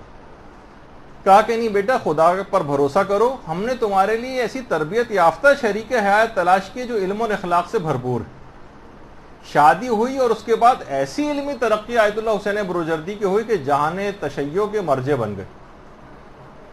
تو یہ کیا ہوا, یعنی انتخاب جو ایسا ہوا اس آنے والے بچوں کے اعتبار سے اور خود والدین بھی اس طرف متوجہ تھے، انہوں نے اپنی بہو کا انتخاب بھی اسی طرح سے کر کے لے کر آئے تاکہ اس کے بعد جو نسل پیدا ہو اور اس کے بعد جو بھی آگے معاملہ چلے گا اس سے دیکھیں پورے جہان تشیعوں کی ایک لحاظ سے تربیت کرنے والا آیت اللہ محمد حسین بروجردی پیدا ہو گیا۔ اسی طریقے سے آیت اللہ سید محمد حسین طباطبائی جب جوانی کا دور تھا اور اس کے بعد پھر ان کی جو ہے شادی ہوئی، اور یہ اپنے تمام تر روحانی کمالات کو بڑھاپے تک ہی کہتے تھے کہ سب کی سب میری زوجہ کی مرہون منت، یعنی وہ تربیت یافتہ زوجہ، اور اس کے بعد پھر آیت اللہ طباطبائی کی اپنی اولادیں ساری جس اعتبار سے ان کی تربیت کی۔ اور اسی طرح سے خانم خدیجہ ثقفی جو امام خمینی کی زوجہ محترمہ، یہ خود ان کی اگر آپ سیرت کو دیکھیں کس طرح سے انہوں نے مشقتوں والا دور گزارا ہے، اپنے اولادوں کے کس طریقے سے تربیت کی کہ سارے کے سارے عالم بنے، بڑے بہت بڑے علمی مقام تک پہنچے۔ خاص طور پر مصطفیٰ خمینی تو خود شہید کر دیے گئے، ورنہ بہت بڑے علمی مقام حتیٰ کہ مرجعیت تک بھی وہ پہنچ سکتے تھے، اور جس اعتبار سے ان کی تفسیر تھی، بہت سے معاملات میں کہا جاتا ہے کہ وہ تفسیر آج کل تو آیت اللہ طباطبائی کی تفسیر المیزان ہے، لیکن ان کی تفسیر شاید سب سے اوپر نکل جاتی۔ لیکن بہرحال تو یہ سب ان ماؤں کی وجہ سے یہ تمام چیزیں ہوئیں کہ ان سب کی اولادیں اتنی باکمال جو ہیں وہ بنی۔ تو اور یہی علماء کہتے ہیں کہ بہت سے عرفاء انہوں نے عرفان کے 100 درجات یا جو عرفان کی جو 100 سالہ جو طویل سفر جو طے ہوتا مشقتوں کے ذریعے، وہ صالح زوجہ کے ذریعے فقط ایک رات میں انہوں نے جو ہے طے کیا۔ یعنی بعض اوقات اس کے بعد انسان کے لیے اتنی آسانی ہو جاتی ہے اگر کوئی صالح شریک حیات، کوئی بہترین نیکوکار اس کو مل جائے، تاکہ اس کے بعد آنے والی نسلوں کے لیے بہت تربیتی امور بہت آسان ہو جاتے ہیں، اور بہترین اولاد اس کے نتیجے میں تربیت یافتہ پیدا ہوتی ہے۔ تو بہرحال دیکھیے تربیت مربی اگر ہو جائے تو پوری نسل برباد ہونے سے بچ جاتی ہے۔ لیکن یہاں پر کیا ہوتا ہے کہ وہ سانچہ وہ بھی اگر خراب ہو جائے، جس کے اندر کوئی پروڈکٹ ڈال کے تیار ہونی ہے، تو پھر وہ پروڈکٹ بھی خراب ہی نکلتی۔ دیکھیے وہ چیز کہی جاتی ہے نا کہ مفکر کا بڑا اچھا قول ہے کہ لوگ عمل نہیں کرتے۔ میں نے لوگوں کو کہتے ہیں مذہب کے لیے لڑتے دیکھا ہے، مذہب کے لیے حمایت کرتے دیکھا ہے، لوگوں کو مذہب کی مخالفت کرتے دیکھا ہے، یہاں تک کہ لوگوں کو مذہب کے لیے مرتے دیکھا ہے، لیکن لوگوں کو مذہب کے مطابق زندگی گزارتے نہیں دیکھا۔ یعنی تمام چیزیں کر لیں گے لیکن عمل کر کے نہیں دکھائیں گے مذہب کے مطابق۔ تو بہرحال یہ تمام چیزیں ایسی ہیں کہ دیکھیے سب سے پہلا مرحلہ علماء یہ فرماتے ہیں کہ والدین کا جو ہے وہ نیک ہونا۔ والدین اگر نیک ہو جائیں تو سارے مسئلے اس لحاظ سے آسان ہوتے چلے جاتے ہیں اس کے بعد، اور معاشرے کے اندر پھر وہ تبدیلی نظر آتی۔ وہ جو کہا جاتا ہے نا کہ روایت ہے، اس کا مفہوم یہ ہے کہ آخری زمانے میں مائیں بہتر ہے کہ سانپ اور بچھو پیدا کریں بنسبت اس کے کہ وہ بے تربیت یافتہ اولادیں پیدا کریں۔ مفہوم ہے روایت کا، الفاظ تھوڑے سے مختلف ہیں، لیکن مفہوم یہ ہے کہ بہتر ہے کہ تم سانپ اور بچھو پیدا کر لیتی، لیکن تم نے یہ اس طرح سے اولادوں کو بے تربیت کر کے معاشرے کے اندر چھوڑ دیا، یہ زیادہ نقصان دہ ہو گئے اس سانپ اور بچھوؤں سے بھی۔ یہی وجہ ہے کہ امیر المومنین علیہ الصلوۃ والسلام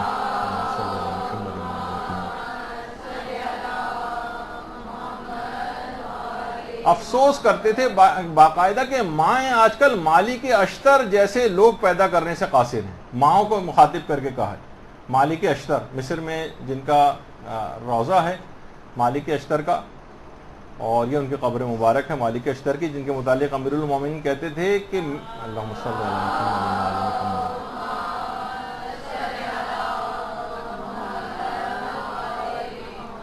کہ مالک اشتر کی میرے نزدیک وہی حیثیت ہے جو اللہ کے رسول کے لیے میری حیثیت تھی، یعنی اس طرح کے مالک اشتر۔ اور پھر وہیں انہی مالک اشتر کے بیٹے ابراہیم بن مالک اشتر، جن کے روضے کو تھوڑے عرصے پہلے تکفیریوں نے باقاعدہ بلاسٹ کر کے وہاں پر ان کے روضے کو شدید نقصان پہنچایا۔ تو بہرحال تو امیر المومنین نے کیا فرمایا کہ آج کل مائیں مالک اشتر جیسے افراد پیدا کرنے سے قاصر، یعنی تربیت یافتہ ماؤں کی کمی ہو گئی۔ ماؤں کی کمی، ماؤں کے اندر کوئی جو کمزوری ہوتی ہے، محمد حنفیہ بار بار جاتے تھے اور حملہ کرتے تھے اور ناکام واپس آتے تھے، تو امام نے محمد حنفی کے ہاتھ پر ہاتھ مار کے کہا تھا یہ ماں کی کمزوری کی وجہ سے، اور اس کے مقابلے میں ایک ایسی شجاع خاتون کا اپنی انتخاب اسی وجہ سے واقعہ کربلا کے حوالے سے کروایا تھا کہ ابو الفضل العباس جیسا جوان جو ہے پیدا ہو سکے.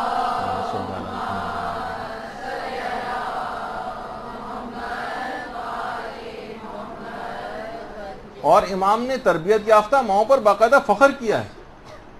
نہیں کہتے تھے امام کہ میں تمہاری بیعت اس وجہ سے نہیں کر سکتا کیونکہ ہم نے پاکیزہ گودوں میں پرورش پائی. دیکھیے کہا جاتا ہے نا کہ بچہ سب سے زیادہ ماں کا اثر جو ہے وہ قبول کرتا ہے. وہ سب سے زیادہ ماں کے ساتھ رہتا ہے, ماں کو زیادہ فوکس کرتا ہے. باپ کی الگ ذمہ داریاں ہیں لیکن وہ بھی ساتھ ساتھ ہی ہیں. جب بھی ہم وہ پڑھتے ہیں نا زیارات کے اندر بھی, وَأَشْهَدُ أَنَّكَ كُنْتَ نُورًا فِي الْأَصْلَابِ الشَّامِخَةِ وَالْأَرْحَامِ الْمُطَهَّرَةِ. یعنی اکثر زیارات کے اندر یہ معنی اور مفہوم ملتے ہیں کہ آئمہ کا جو نور تھا وہ پاکیزہ صلبوں سے ارحام مطہرہ میں منتقل ہوا ہے. یعنی باپ کے لحاظ سے پاکیزہ صلب اور ماں کے پاکیزہ رحم. اور باقاعدہ امام نے اپنے ان کے اوپر فخر بھی کیا ہے, اپنے والدین کے اوپر, یعنی وہ تربیت یافتہ والدین اور اپنی ماؤں کے اوپر جو ہے فخر کیا ہے. جس طریقے سے کہا جاتا ہے نا کہ جو کہ زہیر ابن قین, ان کی قسمت ان کی تربیت یافتہ بیوی کی وجہ سے تبدیل ہوئی اور پلٹ گئی, ورنہ یعنی گویا سعادت ابدی کی طرف جو آئے ہیں, ابدی شقاوت سے سعادت ابدی کی طرف آئیں. زہیر ابن قین ابتدا میں امام حسین علیہ السلام کی اتنی معرفت نہیں تھی,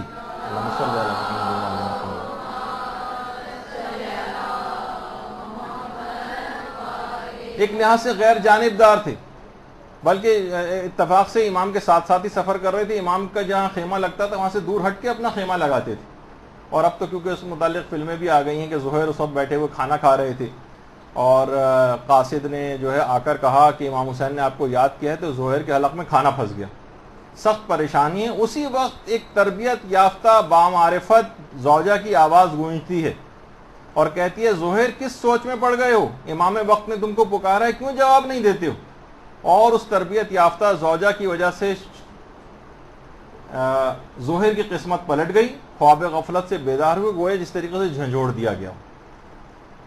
دیکھیے اگر کوئی دنیا دار زوجہ ہوتی تو کہتی تھی کہ کون سا امام کے اور چاہنے والے بہت سے ہیں, تم ہی جا کے وہاں پر کیا کرو گے, اور بہت سارے بہانے پیش کر سکتی تھی. لیکن نہیں, اس نے بیدار کر دیا زہیر کو. اس کے بعد زہیر گئے ہیں اور اس کے بعد کس طرح سے شہادت کو حاصل کیا اور ایک سعادت ابدی کو اپنی اس بیوی کے فقط ایک جملے نے زہیر کو تبدیل کر کے رکھ دیا. تو ایسی تربیت یافتہ زوجہ ہوں گی, ایسی تربیت یافتہ افراد ہوں گے, تو گھر میں کوئی بھی اگر ایک شخص بھی تربیت یافتہ ہو جائے اور دوسرے کی تربیت کا بیڑا اٹھا لے, دوسروں کو بھی سعادت کی طرف اسی انداز سے لا سکتا ہے. ہاں اگر ماں خراب ہو جائے تو پھر بہت مشکل ہو جاتا ہے. گھروں میں ہم دیکھتے ہیں کہ جن کی مائیں خراب ہو گئی ہیں وہ گھروں میں ان اولادوں کا بہت مشکل ہو گیا ہے کہ وہ تربیت یافتہ ہو جائیں. حضرت نوح کے متعلق کہا جاتا ہے کہ حضرت نوح کے 4 بیٹے تھے, 3 بیٹے نیکوکار تھے, ایک بیٹا خراب نکل گیا تھا, وہی جس کے متعلق کہا جاتا ہے کہ وہ پہاڑ پر جا کر چڑھ گیا تھا. اس کی وجہ روایت میں یہ بتائی گئی, وہ 3 بیٹے الگ ماں سے تھے اور یہ جو ایک یہ والا بیٹا تھا یہ الگ خراب ماں سے تھا, جس کا اخلاق و کردار اور جو ہے وہ عقیدہ بھی خراب تھا. تو اور یہی وجہ ہے کہ ان بے تربیت اولادوں کو دیکھ کر سخت افسوس کا اظہار کیا امیر المومنین علیہ الصلوۃ والسلام نے جنگ جمل میں جب لاشیں بکھرے ہوئے تھے.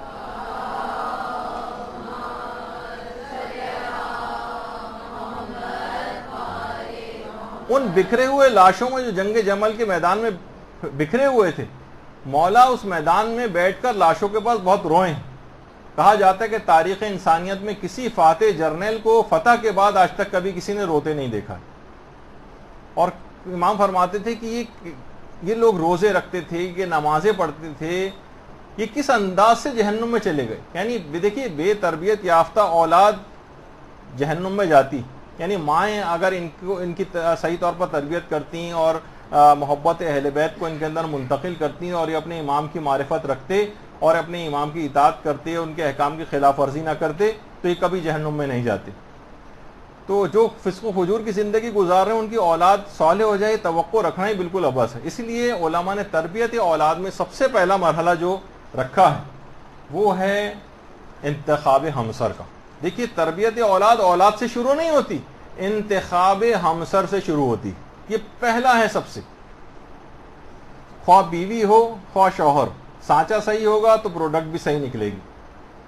اکثر والدین دیکھیے ان کی ذمہ داری کی جب تلاش میں نکلتے ہیں، اپنے لیے داماد کی تلاش میں، اپنے لیے بہو کی تلاش میں، بہنیں نکلتی ہیں اپنے لیے بھابھیوں کی تلاش میں، تو اس میں ڈھونڈی جانے والی خصوصیات میں جو سب سے کمتر چیز ہے وہ دین ہے، سب سے کمتر، بلکہ اگر پایا جائے تو شاید وہ رشتہ ریجیکٹ بھی ہو جاتا ہے۔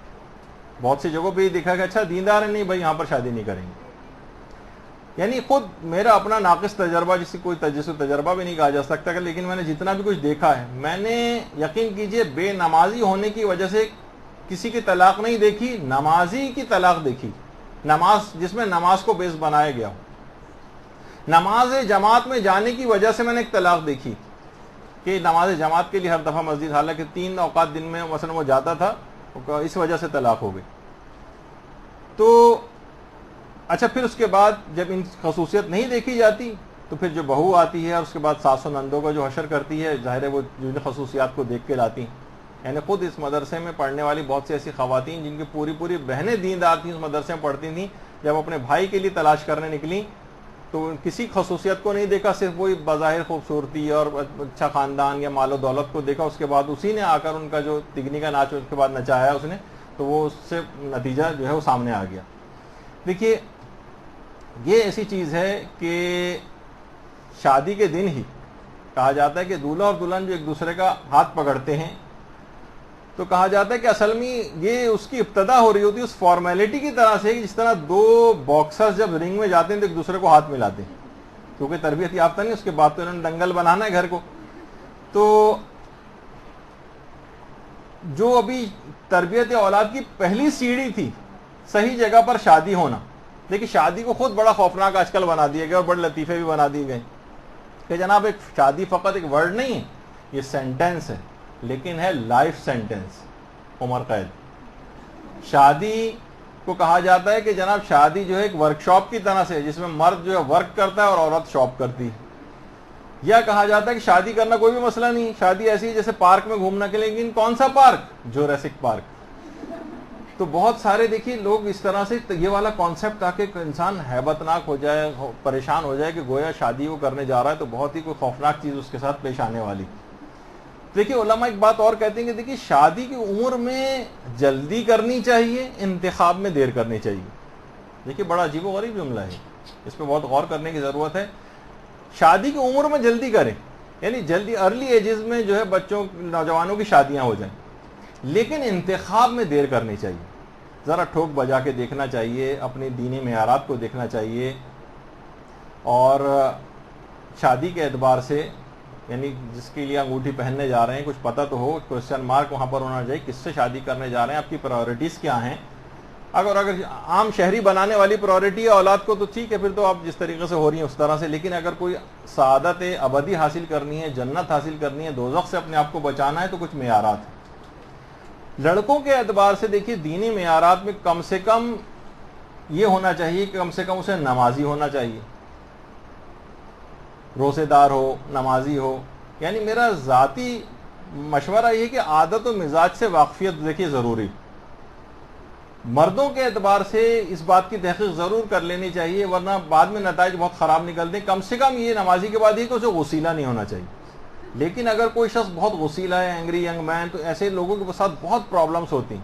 خدا ان لوگوں کو بھی مزاج تبدیل کر کے ان کی بھی شادیاں کروائے، یہ نہیں کہ وہ ایسی رہ جائیں، لیکن بہرحال یہ کہ یہ ان کے ساتھ گزارا بہت مشکل ہو جاتا ہے۔ یعنی کچھ چیزیں ایسی ہیں جس میں واقعی دقت کرنی چاہیے، یعنی ذرا سوچ ٹھوک بجا کر دیکھنا چاہیے۔ اچھا عورت کو کا بھی انتخاب سوچ سمجھ کے ہونا چاہیے، اس کی نفسیات سمجھتے ہوئے۔ البتہ یہ ضرور ہے کہ علماء کا تو خیر نہیں ہے، لیکن لوگوں نے مذاق کے طور پہ کہا ہے کہ جناب عورت کو سمجھنا بڑا مشکل کام ہے۔ عورت کو سمجھنے کا خلاصے کا جو پہلا حصہ ہے وہ بھی اتنا زیادہ بہت ہی زیادہ جو ہے وہ تفصیلی ہے، اور مردوں کو سمجھنے کے بعد جو سمجھے کہ وہ آخری جو ہے وہ کتاب وہ بھی اتنی، اور واقعی اس کے اندر زیادہ پیچیدگی نہیں۔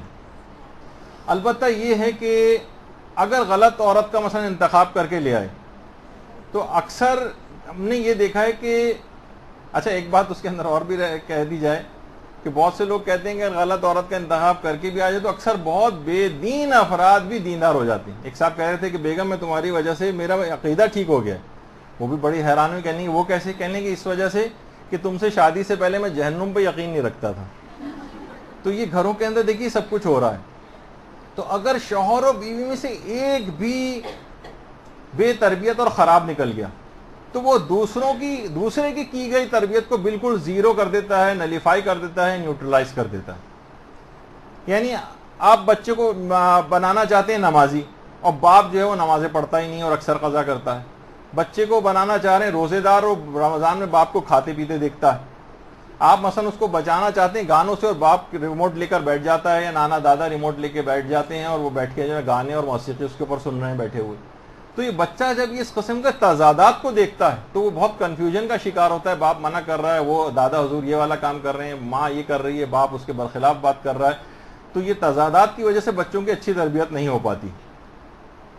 تو ضروری ہے. اچھا یا الٹا بھی کر لیجئے, باپ اگر دیندار ہو اور وہ مثلا بیٹی کو باپردہ بنانا چاہے اور ماں جو ہے وہ حجاب نہیں کرتی ہو, تو کس طریقے سے بچی وہ کرے گی؟ یعنی دوسرے کی تربیت کو خراب کر دیتے ہیں. جیسے ہم خود ہمارے استاد محترم کہتے ہیں, میں ایک جگہ پر شاید یو اے میں کسی جگہ پر مجلس پڑھنے کے لیے جاتا ہوں, جب پورا ہفتہ یا پورا عشرہ میں نماز کی اہمیت کے اوپر پڑھتا ہوں, بعد میں ایک ذاکر صاحب وہاں پر آتے ہیں اور اس کے بعد اسی جگہ مجلس پڑھ کر نماز کے بالکل برخلاف مجلس پڑھتے ہیں کہ حضرت حر نے کون سی جو ہے وہ نمازیں پڑھنی تھیں, اور دیکھیے وہ کتنا مقام حاصل کیا, اور اصل چیز عقیدہ ہونا چاہیے, اور عمل کی اتنی حیثیت نہیں ہے جس کو بڑھا دیا گیا وغیرہ. یعنی میرے پورے 10 مجلسوں اس میں محنت کرتا ہوں, اس کے بعد وہ شخص ایک مجلس میں آ کر اس کو ضائع کر کے چلا جاتا ہے. تو بعض اوقات یہ ہوتا ہے کہ ماں پوری کوشش کر رہی ہے, باپ کے طرز عمل کی وجہ سے ساری تربیت بیکار ہو رہی ہے. باپ پوری کوشش کر رہا ہے, ماں کی تربیت کی وجہ سے پوری چیز خراب ہوئی جا رہی ہے, کیونکہ ماں کی تربیت خود جو ہے وہ ٹھیک نہیں ہوئی. تو اچھا, اب جن لوگوں کی شادیاں ہو گئی ہیں, اب وہ کہیں گے بھائی انتخاب ہمسر, ہم کوئی نئی شادی تو کرنے نہیں جا رہے ہیں, اب ہم کیا کریں؟ تو کوئی ہم یہ بھی نہیں کر سکتے کہ کوئی ریورس گیئر لگا دیں اور ماضی کے اندر چلے جائیں ٹائم مشین میں بیٹھ کے. جس طرح لطیفہ بھی مشہور ہے نا, شادی شدہ افراد کو اگر بہت اداس اگر کوئی شخص ہو تو وہ اپنی شادی کی ویڈیو کو الٹی چلا کر دیکھے. بیوی اپنی انگلی سے انگوٹھی اتارے گی, کار سے نکلے گی اور اپنے گھر واپس چلی جائے گی, اور یہ ریلیکس ہو جائے گا بالکل. تو ابھی ایسا تو کوئی ہو نہیں سکتا کہ ہم کوئی ریورس جو ہے وہ گیئر لگا دیں اور ماضی کے اندر چلے جائیں اور پھر کوئی انتخاب کر کے لائیں. اب اس کا ایک ہی چیز ہو سکتی ہے, وہ یہ ہے کہ جو ایک تربیت یافتہ شوہر و بیوی میں سے ہو گیا, وہ دوسرے اپنے شریک حیات کی تربیت کا اہتمام کرے. اب اس میں تھوڑی سی محنت لگے گی. یہاں یہ ہوتا ہے کہ آج آپ تربیت یافتہ ہو گئی تو بٹن دبانے سے اگلے دن شوہر بھی تربیت یافتہ ہو جائے, یا شوہر بٹن دبا کے بیوی کو اگلے دن سے تربیت یافتہ کر دے. یہ ممکن نہیں ہے, یہ ممکن نہیں ہے, اور اس میں تھوڑا سا وقت لگتا ہے. عورتیں اور مرد جلدی ہمت ہار جاتے ہیں. ان کو گھروں میں درس کا انعقاد کریں, دروس سنوائیں, کتابیں لے کر آئیں, حدیثیں پڑھ کے سنائیں, اپنے فریج کے اوپر حدیثیں لکھ کر لگائیں, اور کتاب سے کوئی چیز ایسی اچھی چیز پڑھیں, اس کے علم میں لے کر آئیں, ای میل اس کو کر دیں, میسج کر دیں. بہت سارے طریقہ کار ہو سکتے ہیں کہ جس پہ اپنے دوسرے شریک حیات کی تربیت کا اہتمام انسان کر سکتا ہے. اس کو باقاعدہ زمزم پلانے کا احترام کریں, کیونکہ خود اندر جا کر بہت ساری چیزیں, جیسے کہ ہم نے پچھلی نشست میں بھی عرض کیا تھا, اس کے اندر بڑی خصوصیات ہیں. یعنی بہت سارے چیزیں جو ہیں وہ کی جا سکتی ہیں. آپس میں برے الفاظ ایک دوسرے کو استعمال نہ کریں, برے القابات استعمال نہ کریں, لڑائی جھگڑا نہ کریں کہ ایک فریق مذہبی ہو گیا تو فوراً دوسرے کو بھی چاہتا ہے ڈنڈے کے زور پہ کروانا چاہے, تو یہ ممکن نہیں ہوتا. اس کا مائنڈ تبدیل کرنا پڑتا ہے, برے الفاظ کہنے سے اجتناب کرنا پڑتا ہے. وہ جو دیکھیے کتنی چیزیں اس طرح سے دماغ میں آ رہی ہیں کہ وہ چور کہتا ہے کہ مثلا میں دل چاہتا ہے کہ تمہارے لیے جو ہے وہ ایک کالونی کا نام اور ایک چورنگی کا نام تمہارے نام پہ رکھوں, ایک مثلا ناگن چورنگی اور بھینس کالونی مثلا. تو اب یہ تمام چیزیں کیا ہوگا کہ عورت کو اس کی عزت نفس مجروح ہوتی ہے اس قسم کی باتیں کرنے سے, تو پھر یہ کبھی دین کی طرف اس انداز سے راغب نہیں ہو سکتی. اسی طریقے سے عورتیں وہ اپنے شوہر کو ذہانت سے رام کر کے دین کی طرف لے کر آئیں. دیکھیے آپ کتنی چیزوں میں تو اس کو رام کرتی ہیں, کیسے اس سے جو ہے پیسے نکلوا لیتی ہیں شاپنگ کے, کتنی چیزوں میں اس کو جو ہے ایک لحاظ سے بیوقوف بنا کے کام لیا جاتا ہے. تو دین میں اپنی ذہانت کو استعمال کیوں نہیں کیا جاتا؟ دیکھیے بڑی اہم چیز ہے کہ ویسے تو دیکھیے گھر میں ہر وقت لڑائی جھگڑا ہو رہا ہے اور زبان درازی ہو رہی ہے, لیکن زبان کو دین کے لیے استعمال نہیں کیا جاتا. دیکھیے کہا جاتا ہے نا کہ کیا کریں ایسا کہ ہاتھی جو ہے لومڑی کے پیچھے پیچھے چلنے لگے, تو جس کا جواب ہے کہ ہاتھی کی لومڑی سے شادی کروا دی جائے. یعنی یہ اس کے معنی یہ ہیں کہ واقعتاً یہ ایک ایسا بندھن ہے کہ اس میں عام طور پر شہری زندگی میں مرد حضرات نہ بیویوں کی باتیں مانتے ہیں. تو دیکھیے اب بظاہر جو کہ ہم نے دیکھا ہے کہ اگر عورت دیندار نہیں ہے یا تربیت یافتہ نہیں ہے اور شادی کر کے دیندار فرد کے پاس آ جائے تو ایسی خواتین بنسبت مردوں کی زیادہ اچھے اپنے شوہر کو دیندار بنا لیتی ہیں. یعنی دیندار لڑکی اور شوہر بے دین ہو تو بہت جلدی شوہر کو دیندار بنا لے گی. اچھا شوہر دیندار ہے اور بیوی دیندار نہیں ہے تو بہت ہوا تو شوہر کے زور و زبردستی سے حجاب کر لے گی, پردہ کر لے گی, لیکن تبدیل نہیں ہوتی. بہت کم دیکھا ہے تبدیلی اس کے اندر آتے ہوئے. تو بہرحال دیکھیے یہ تمام چیزیں ایسی ہیں کہ بہت کم ایسا ہوتا ہے. عام طور پر یہ بھی کہا جاتا ہے کہ شہری زندگی میں تو مرد حضرات صرف خواتینی کی بات مانتے ہیں اور عورتیں ان کو دین کی طرف اس انداز سے راغب کر سکتی ہیں. خواتین کے معاملے میں تھوڑی سی ذرا چوائس کے اعتبار سے یعنی کہا جائے کہ عورتوں کے پاس چوائس کم ہے کہ ظاہر رشتوں کا جو مسئلہ ہے یہاں پر وہ اتنا زیادہ ان کا نہیں چلتا کہ وہ اتنے معیارات والے لڑکے کو اپنے لیے تلاش کریں, منتخب کریں. عام طور پر یہ خواتین کے پاس چوائسز نہیں ہیں, گھر والوں کے پاس ہیں.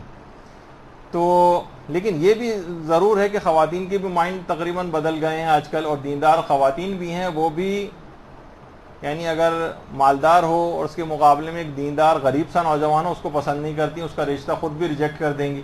تو اس میں خود بھی ان کو اپنے اندر تبدیلی لانے کی ضرورت ہے. تو اس کا حل یہی ہے کہ جو دیندار افراد ہیں وہ آپس میں دیندار گھرانوں میں ہی شادیاں کریں, تاکہ یہ والا جو کنفلکٹس, ورنہ یہ ہوتا ہے کہ یہ ہمیشہ رسہ کشی آپس میں چلتی رہتی ہے, کبھی کامیاب ہو جاتے ہیں اس میں تو دوسرا دیندار ہو جاتا ہے, ورنہ دوسرا ہمیشہ اینٹی اور اپوزٹ پارٹی کا ہو کر بچوں کی تربیت میں ہمیشہ نقصان دہ فریق کا پارٹ پلے کرتا ہے. تو جب بھی روایت کے اندر دیکھیے جملہ بھی کہا گیا کہ انسان کی رفیقہ حیات گردن میں ڈالی جانے والے ایک توق کی طرح سے, اب تم خود فیصلہ کر لو کہ کون سا توق اپنے گردن میں ڈالنا پسند کرو گے, یعنی لعنت کا توق یا مثلا رحمت کا توق. تو یہ روایات کے اندر یہ اس طرح سے چیزیں آئی ہیں. اور بعض اوقات صرف کیا ہوتا ہے کہ اگر صرف خوبصورتی کو معیار بنایا ہے تو جو شخص روایت میں پیغمبر اسلام فرماتے ہیں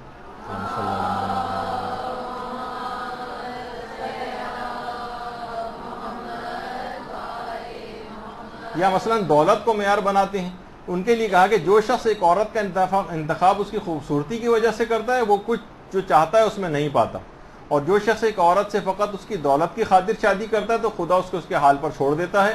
لہٰذا تم پر لازم ہے کہ با ایمان اور دیندار ہمسر کا انتخاب کرو.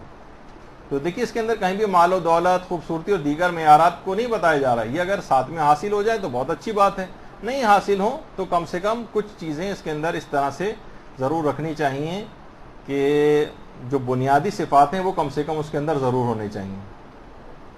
تو اسی طریقے سے پھر یہ بھی کہا جاتا ہے کہ مثلا دیندار ہے, سب چیز اس کے اندر ہے, لیکن مثلا اچھی جاب یا اس پر نہیں, اس پہ بھی والدین منع کر دیتے ہیں. جب بھی ہمارے پانچویں امام محمد باقر علیہ الصلوۃ والسلام فرماتے ہیں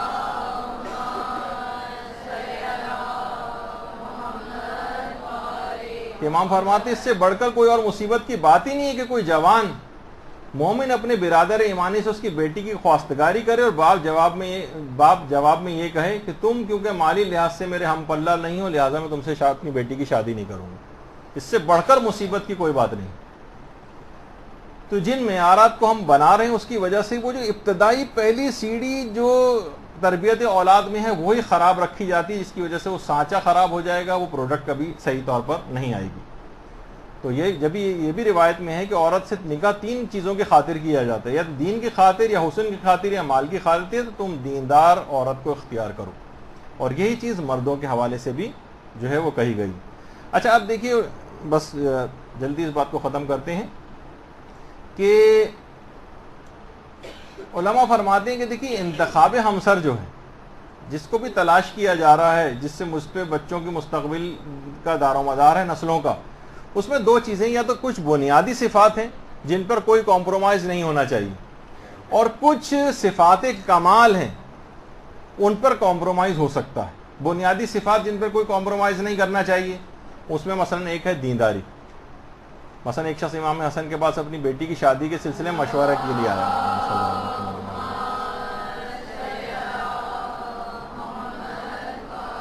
تو امام نے فرمایا اس کی شادی کسی متقی پرہیزگار شخص سے کرو, کیونکہ اگر اس سے محبت کرے گا تو اس کی عزت و احترام کرے گا, اور دشمنی کرے گا تو اس پر ظلم نہیں کرے گا.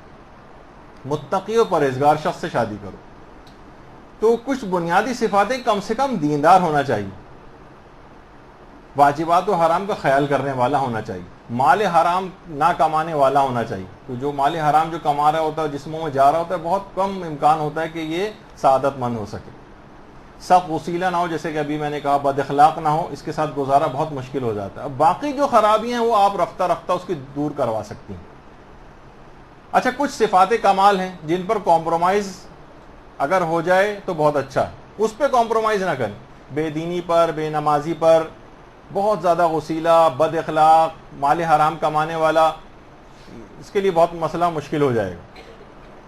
ہاں, صفات کمال پہ کمپرومائز ہو سکتا ہے. مثلا چاہے اس کی پڑھائی اتنی زیادہ نہیں آپ کے لیول کے مطابق, جاب اتنی زیادہ اچھی نہیں اتنی آپ کا معیار ہے, کاروبار اس کا اتنا اچھا نہیں چلتا ہے جتنا آپ چاہتے ہیں, اس کے بعد ذاتی گھر نہیں کہ مثلا کہیں کرائے پر رہتا ہے, گاڑی اتنی اچھی نہیں ہے, یا مثلا موٹر سائیکل چلاتا ہے یا کچھ بھی ہے, ابھی اس کے پاس اتنے وسائل نہیں ہیں, یا اتنا اچھا کوئی بہت ریناؤنڈ خاندان نہیں ہے. آج کل یہ بھی بہت چیزیں ہو گیا کہ بہت اثر رسوخ والے ہوں تو ذرا اس کی طرف جاتے ہیں تاکہ ہم بھی کچھ ترقی کر سکیں ان کے بیس پہ. ایسا نہیں, ان صفات کمال پر کمپرومائز ہو سکتا ہے. یہ کچھ کم ہو تو کوئی بات نہیں, ایکسیپٹیبل ہے, لیکن جو بنیادی صفات ہیں اس پہ کمپرومائز کریں گے تو نقصان ہو سکتا ہے.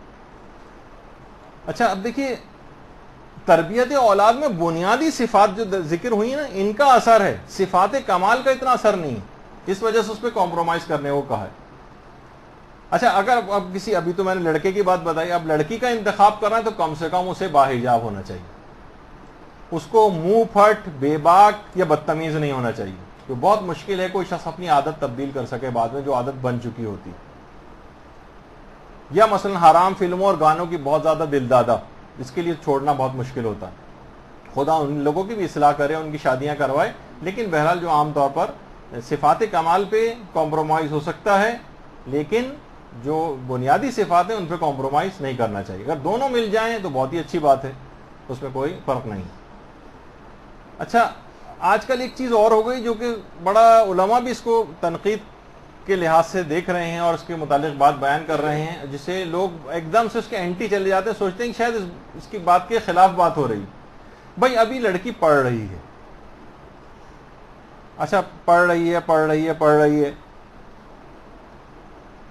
کتنے ہی چاہے نقصانات اس کی کیوں نہ ہوں, اچھا وہ پڑھائی کے دوران وہ جن اداروں کے اندر پڑھنے جا رہی ہے وہاں اس کا اخلاق و کردار کیسا خراب ہو رہا ہے, اس کی طرف کوئی توجہ نہیں.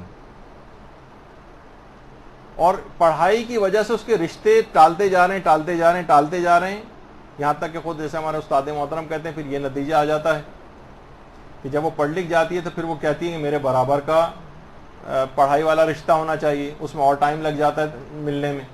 پھر وہ کہیں جاب کرنے لگتی ہے, پھر وہ کہتی ہے کہ کم سے کم اتنا اسٹیٹس تو ہوئے, تو مجھ سے بھی کم کماتا ہے, اس کی حیثیت مجھ سے بھی کم ہے, اس کا رشتہ ریجیکٹ ہو جاتا ہے.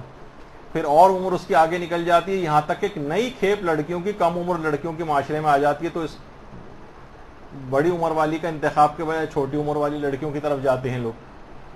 تو اس چکر میں اس لڑکی کی عمر نکلتی چلی جاتی. تو دیکھیے, بہت ساری چیزیں اس طرح کی ہیں کہ جب والدین جائیں کہ بھائی ابھی لڑکی پڑھ رہی ہے, جیسے کہے تھے, اس کو اس طور پہ نہیں لینا چاہیے, مذاق کے طور پر ہی لیں اس کو, کہ خان صاحب گئے کہ لڑکی کی شادی کرنی ہے, انہوں نے کہا خان صاحب ابھی تو لڑکی پڑھ رہی, کہنے کہ ٹھیک ہے ہم 1 گھنٹے بعد آ جائے گا. پھر تو یہ مقصد یہ کہ یا تو اتنی جلدی پڑھائی ختم ہونے والی ہو کہ آپ کہیں چند مہینے رہ گئے ہیں تو اس کے بعد ہم اس کی شادی کر دیں گے, لیکن سال تک پڑھتے چلے جا رہے ہیں اور اس دوران شادی کی عمریں ان کی نکلتی چلی جا رہی ہیں. بہت بڑے فساد اور خرابی کا باعث یہ چیز بن رہی ہے. اور وہ جو اس کے اخلاق اور کردار پر جو چیزیں مرتب ہو رہی ہیں, ساری زندگی, استاد شہید مطہری کہتے تھے, ساری زندگی کا تقویٰ و پرہیزگاری بھی اس کا جبران اور کمپنسیٹ نہیں کر سکتا جو اس کی روح کو نقصان پہنچ چکا ہوتا ہے. اچھا, آیت اللہ ابراہیم امینی, جن کا میں نے حوالہ دیا, اس سے پہلے بھی کئی دفعہ میں ان کا یہ قول کوٹ کر چکا ہوں, وہ فرماتے تھے کہ دیکھیے, لڑکوں کے اعتبار سے اور لڑکیوں کے اعتبار سے جو زیادہ سے زیادہ عمر ہے اس کے بعد نقصان ہو جائے گا. یہ والی عمر اس کے اگر نکل گئی, کم و بیش آگے پیچھے اتنی عمر ہو جس میں لازمی, کہہ رہے میں نے پوری تحقیق کی ہے, پوری اس موضوع کے اوپر پوری ریسرچ کی ہے, میں نے یہ دیکھا ہے کہ جو بیسٹ عمر جس کے اندر اس کی شادی ہو جانا چاہیے کہ لڑکے کی, اس کے بعد اس کی اتنا بڑا نقصان ہو جائے گا کہ ساری زندگی اس کا جبران نہیں ہو سکتا, اس کی روح پہ جو اثرات مرتب ہوں گے, وہ ہے کہ اس کی عمر 17 سے 18 سال میکسیمم اس کی شادی ہو جانا چاہیے. اور اچھا ابھی اس میں جتنے بھی سوالات ہیں مجھے سب پتہ ہیں، اس کے بعد کیا دماغ میں سوالات آپ سب کے بھی آ رہے ہوں گے، ان سب کے بھی جوابات ہیں ہمارے پاس، لیکن ابھی اتنا اس کا وقت نہیں ہے. ہمیں ابھی صرف تربیت اولاد والے، اگر صرف شادی بیاہ کے اس موضوع پر رہتے تو اس پہ بہت طویل بات ہو سکتی تھی. ان سب کے حل بھی ہیں اور جوابات بھی. اور لڑکیوں کے اعتبار سے کہتے تھے کہ زیادہ سے زیادہ عمر کی جس سے زیادہ تاخیر نہیں کرنی چاہیے وہ 15 سے 16 سال، 15 سے 16 سال، بہت ہوا تو 17 سال. تو ایسے افراد لڑکے زیادہ جلدی ذمہ دار ہو جاتے ہیں، زیادہ جلدی اپنے پاؤں پر کھڑے ہو جاتے ہیں، جو ارلی جن کی آپ شادی کر دیتے ہیں یا مثلا نکاح کر دیتے ہیں، وہ زیادہ ذمہ داری کے ساتھ عام لوگوں لڑکوں کی نسبت. ورنہ کیا ہوگا، یہ 30 32 35 سال کا بھی کھلنڈرا لفنگا نوجوان بن کے گھومتا رہے گا معاشرے کے اندر. اور اگر شادی جلدی کر دیں گے، کم سے کم نکاح کر دیں گے تو زیادہ سنجیدہ ہو جائے گا. تو یہ تمام چیزیں ایسی ہیں کہ اگر اس کو جب بھی پیغمبر اسلام کی جملہ ارشاد فرماتے تھے، ایک الگ روایت میں ہے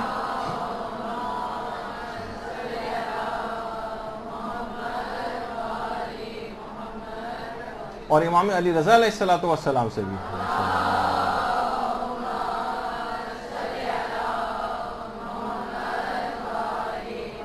کہ نوجوان لڑکیاں درخت پر پکے ہوئے پھل کی مانند ہے، جب یہ پھل پک جائے تو اسے فوراً اتار لینا چاہیے، ورنہ دھوپ اور ہوا اس کو خراب کر دے گی اور وہ کھانے کے لائق نہیں رہے گا. اسی طرح نوجوان لڑکیاں جب بالغ ہو جائیں تو فوراً ان کی شادی کر دینا چاہیے، ورنہ وہ کسی نہ کسی فتنے میں ضرور مبتلا ہو جائیں گی.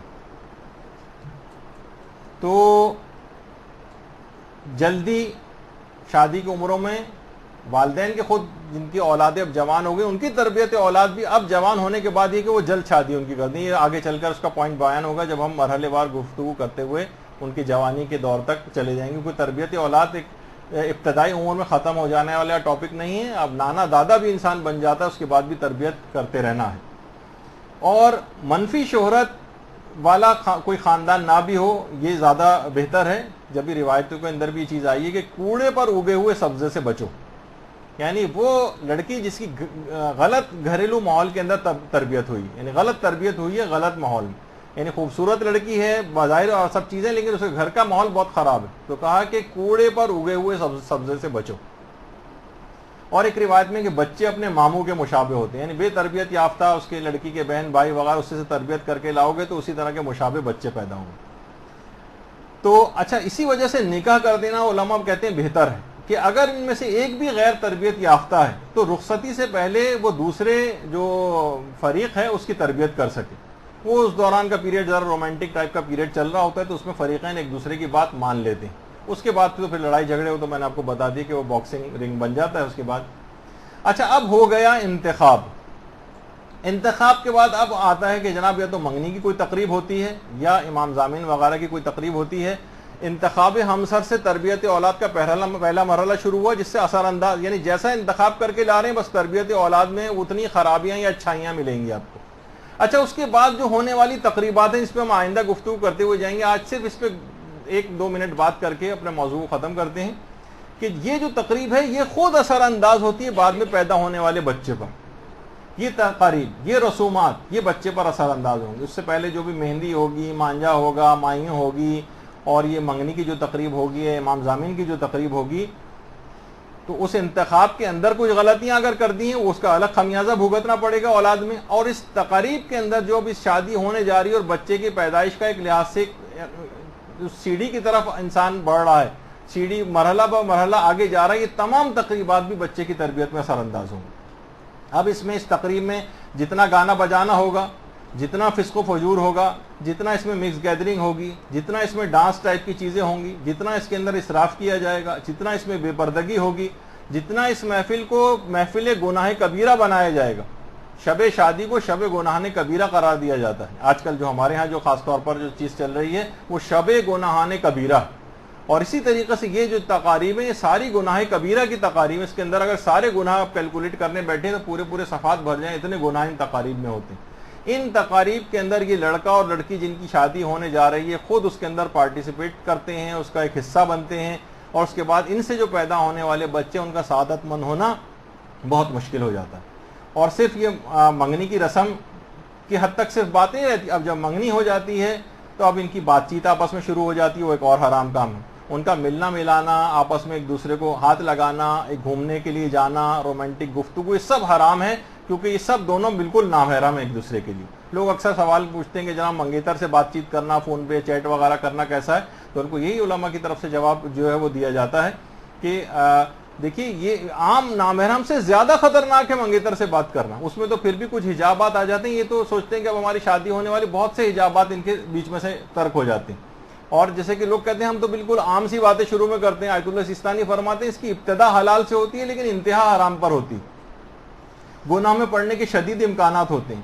تو مستقبل کے بچے کے یہ ماں اور باپ جو بننے والے ہیں یہ گناہوں میں مبتلا ہوتے ہیں، یہ کس طریقے سے ایک بچے کی صحیح اسلامی تربیت کر سکیں گے؟ وہ تقریب جس کے اندر اس کی ابتدا رکھی جانے والی ہوتی ہے اسی کے اندر اتنے گناہ ہیں، اور اس کے بعد کی منگنی والی زندگی کے اتنے گناہ ہیں کہ جس کے نتیجے میں پیدا ہونے والے بچے کا پھر سعادت مند ہونا بہت مشکل ہو جاتا ہے۔ ان تمام رسومات سے جس کے اندر حرام کاریاں ہوں، ان سے اپنے آپ کو، نسلوں کو تربیت کے اندر، ان نسلوں کی بہترین تربیت کے حوالے سے ان تمام رسومات کے اندر سے ان تمام حرام کاموں کو نکالنا بہت ضروری ہے، ورنہ وہ تربیت کبھی بھی نہیں ہو سکی اور خراب نسلیں معاشرے کے اندر آئیں گی۔ اور اس کے بعد پھر شادی کا مرحلہ شروع ہوتا ہے، اس کے اندر انشاءاللہ جو ہماری اگلی گفتگو ہوگی اس کے اندر وہ والی ہم خرابیاں بیان کریں گے، شادی کے اندر جو تربیت اولاد کے اندر بہت زیادہ پیش آنے والی ہوتی ہیں۔ تو آج کی حد تک ہم صرف ایک لحاظ سے منگنی اور اس کے بعد تک رہے، اور اس کے بعد آپ نے دیکھا کہ آج کی پوری گفتگو ہو گئی اور اس کے اندر صرف اہمیت کا احساس آپ کو دلایا گیا کہ کتنا اہم ٹاپک ہے، کتنی باتوں کی اس میں، اور کچھ اس کے بعد جو باقاعدہ عملیات انجام دینے آئندہ کہ کیسے شادی کے بعد سے لے کر اور بچے کی ولادت سے پہلے تک کے کون کون سے اس کو عملیات انجام دیں، کن چیزوں سے اپنے آپ کو بچانا ہے اور کیا کرنا ہے، یہ انشاءاللہ ہماری اگلی گفتگو عنوان ہوگا۔ وصلی اللہ علی محمد وآلہ الطیبین الطاہرین۔ اللجن اللجن اللجن اللجن یا مولا اللجن اللجن اللجن اللجن اللجن اللجن اللجن یا صاحب الزمان اللجن